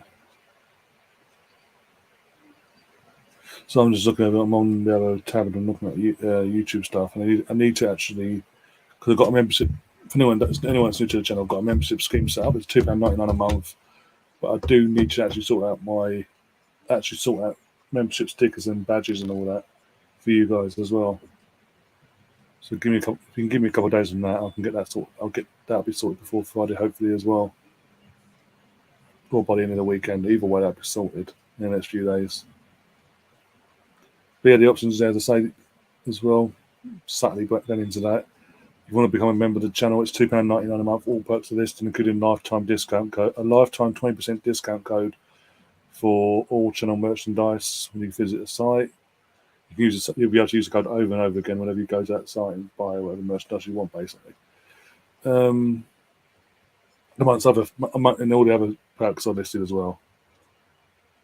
And as the membership grows, more members become a member of the channel, more perks will become available to you guys, and that'll be made public. Well, it'll be made public to you guys, you members, because I would do members only posts to let you inform you on that. On the perk upgrades and all that.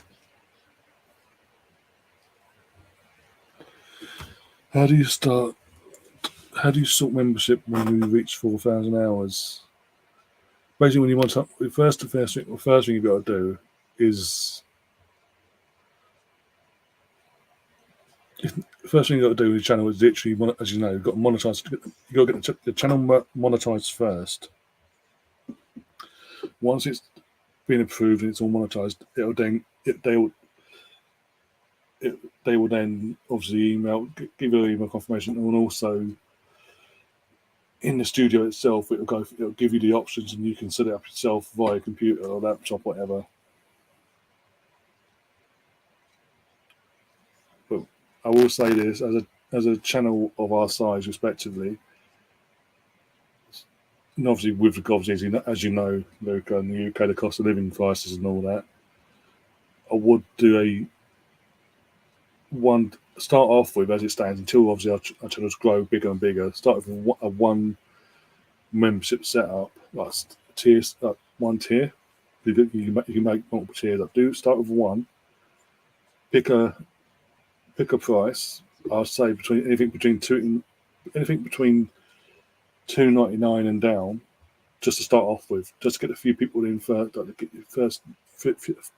your first few people in over the line. And as I say, as the channel grows and gets bigger and bigger over time, say as you hit like 5,000 plus, you then add another tier, and then again you can have a price by a couple of quid or whatever, and then again hit 10k, add another tier, except and just that. The most I'll do is in general be 3 tiers, but over time do that, and then as you get once you set the 3 tiers up, if your channel continues to get bigger and bigger, if you want to slightly increase prices as time goes on, if obviously if the price of living gets better for everyone in the UK and globally and all that, you feel comfortable, you can just not justify, but as in you can feel comfortable to do it by £1 or £2 more. You're allowed to go back and edit it and say, okay, I want to, instead of being, for example, a £2.99 membership, I would like it to be a £3.99 membership. So you run it and then you're still being reasonable, and you're not isolating the people that have become a member already. You're still being, as I say, reasonable, basically, not being just chasing the money, basically. Because as I say, where we are at the moment, not do what I'm doing. Literally start off with a single one tier membership set up, but it will all be explained once you monetize and all that. It's an easy setup as well. It's not like it's complicated. I think it's just easy to do, and this, that, and the other. But I do, as I say, I never got around. I don't know why I haven't got around to it, but I do need to get around to adding some membership stickers and badges and all that for you guys. So it gives you more reason to actually become a member for the channel and all that. But yeah, it's £2.99 the membership. All the perks are listed. Good perks as well, actually. And as I say, one of the perks is you get. One of the perks are that I'll be offering, not offering. I'll be giving you, when you become a member, I'll be DMing you individually, every person I'll contact, with a 20% lifetime discount code that you can use for purchase. When you purchase channel merchandise, you can use it over. It's not just a one-time use it and that's it. You'll be able to use it over and over again as the years go on and all that.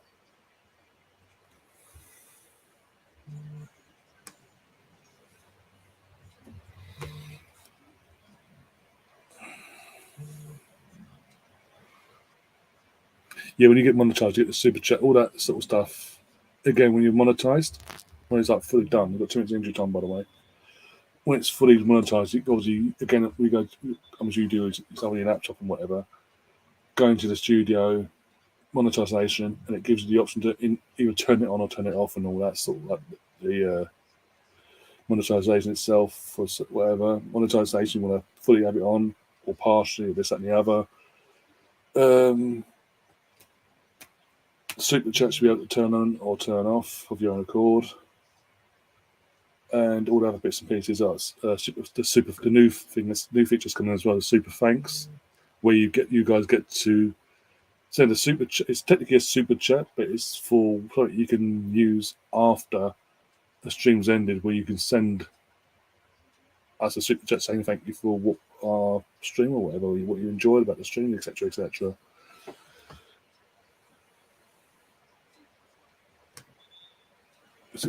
Yeah, it's literally as simple as enable, disable. That is it. You just click on it, and it'll be. I think when I did it, when I got monetized, I remember rightly, all that super chat stuff was already enabled, but you was obviously you're given the option, enable it or disable it, on or off, basically.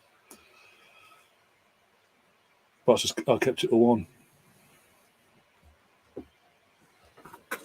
Oh dear. No problem, mate. No problem.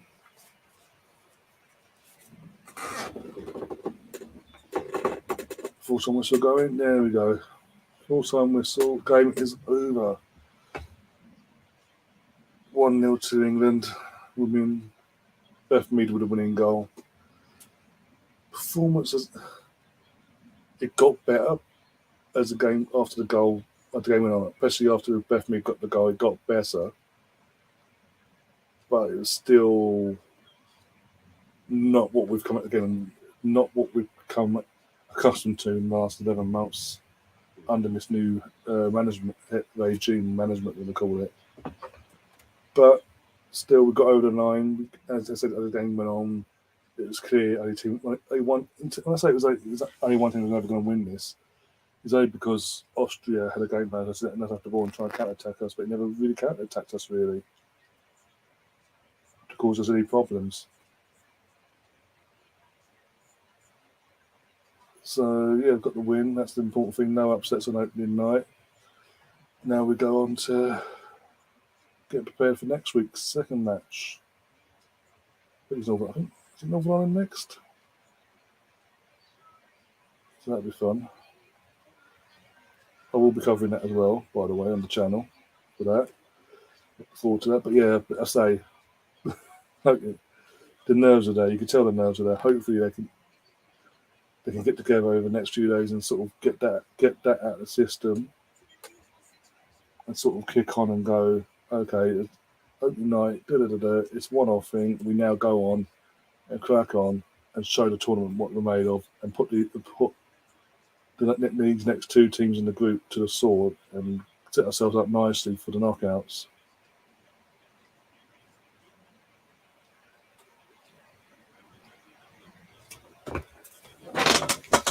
But yeah, oh dear.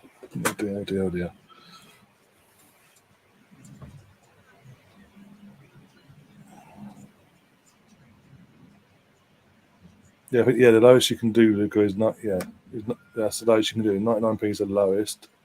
Then it's obviously 199, 150, 199, etc., etc. I'll just because of the amount of because the amount of perks I chose.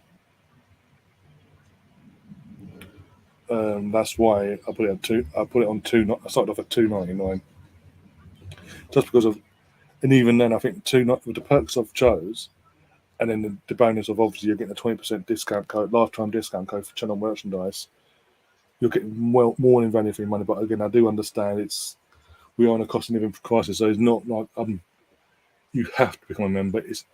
The option is there. Obviously, it'll be nice, obviously, from my perspective, and obviously anyone that becomes a member needs to know that obviously your money will go towards the channel, go directly back into the channel itself in terms of improving quality, the lighting, cameras, etc. Just the little things, bits and pieces, just to improve your experience on the channel going forward.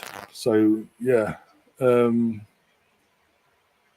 it's just an option until things get better. And hopefully, over time, if things do get better for everyone, for all of us, more people will be more inclined to become members of this channel, because it is, as I say, we have got you're going to see a lot of me and the usual guys for the next 11 and a half months. You're gonna be sick to death of me, because literally I'm gonna be doing watch-alongs, podcasts, match of the day streams, fucking quizzes, you name it. They did the World Cup. All England games to the World Cup. Any big games that can come across and during the World Cup as well. They're non-England related. They're worth watching or covering. Then we've got the Premier League coming, and then after from Boxing Day, you're gonna have us again. So you've got a week off rest, and you're gonna have us again coming back to the podcast. And the podcasts on this channel are going to be coming out of your ears now, because you've obviously got the weekly collab with me and Andrew.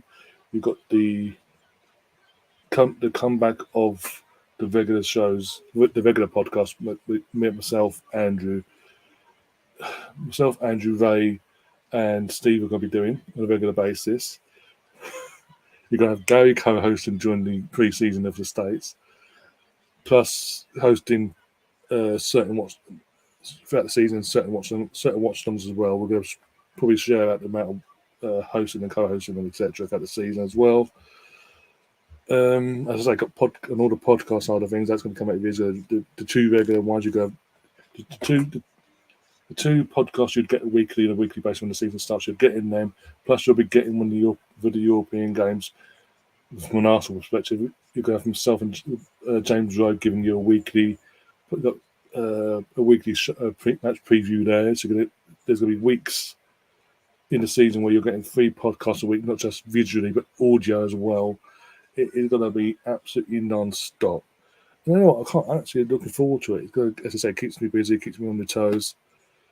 And yeah, as I say, even though I had that, I took the 3-4 weeks off because I know how intense and how draining the next 11 and a half months is going to be for football, not just an Arsenal channel, but football channel in general, because of how much is going to be thrown at us as spectators, but also as you guys as an audience. I decided to take a few weeks off, and now back now, and it's going to be non-stop now. And I cannot wait. I'm buzzing. I'm looking forward to Friday now. Because the next time you're going to see me is Friday, 4:30 kickoff. So we'll go live about 4 o'clock, maybe just after 4 UK time. Go through the teams, try and get the guys on as well for that. Go through the teams, have a bit of a laugh, see if we get a bit of fun out of Jesus and Matt Turner, and have a bit of a laugh and enjoy it. Hopefully, see Arsenal get off to pre-season with a nice little win in Germany before they come back for a couple of days and then fly off to the States. And yeah, I've got the quizzes as well. I've got to pick the quizzes because that's Mike's thing, Mike the Quizmaster. As I said, a reminder, not this Sunday, the following Sunday, the 17th of July, 7 p.m. UK time, a few hours before the first Arsenal game in the States kicks off against Everton. Mike's hosting his own, bringing back his quiz, his human my quiz. We're going to be doing that, and then obviously a few hours later, me and Gary will be joint hosting the pre-season stuff in terms of the States. But obviously, Gary's will be more awake than me. If I fall asleep, Gary, you know why. It's going to be non-stop, and I can't wait in that sense. But yeah, I'm going in circles now. But yeah, guys, if you're new to the channel and you've enjoyed this tonight, and you obviously look through my channel and you enjoy the sort of stuff I'm providing for you guys, do subscribe, do smash that like button, and do share the content around because it does massively help. And if you want to find any of the podcasts, you don't want to listen back to a podcast, but you ain't got time to watch it, you want to be on the go, you can catch it on all audio platforms, Spotify, Google, Apple, etc., etc. It's on all the major audio platforms and apps for podcasts. Go and check it out there. Go and listen it back. Give us if you do go back and listen to it on Spotify, give us a 5-star rating. That'd be a massive help. That'd be massively appreciated as well.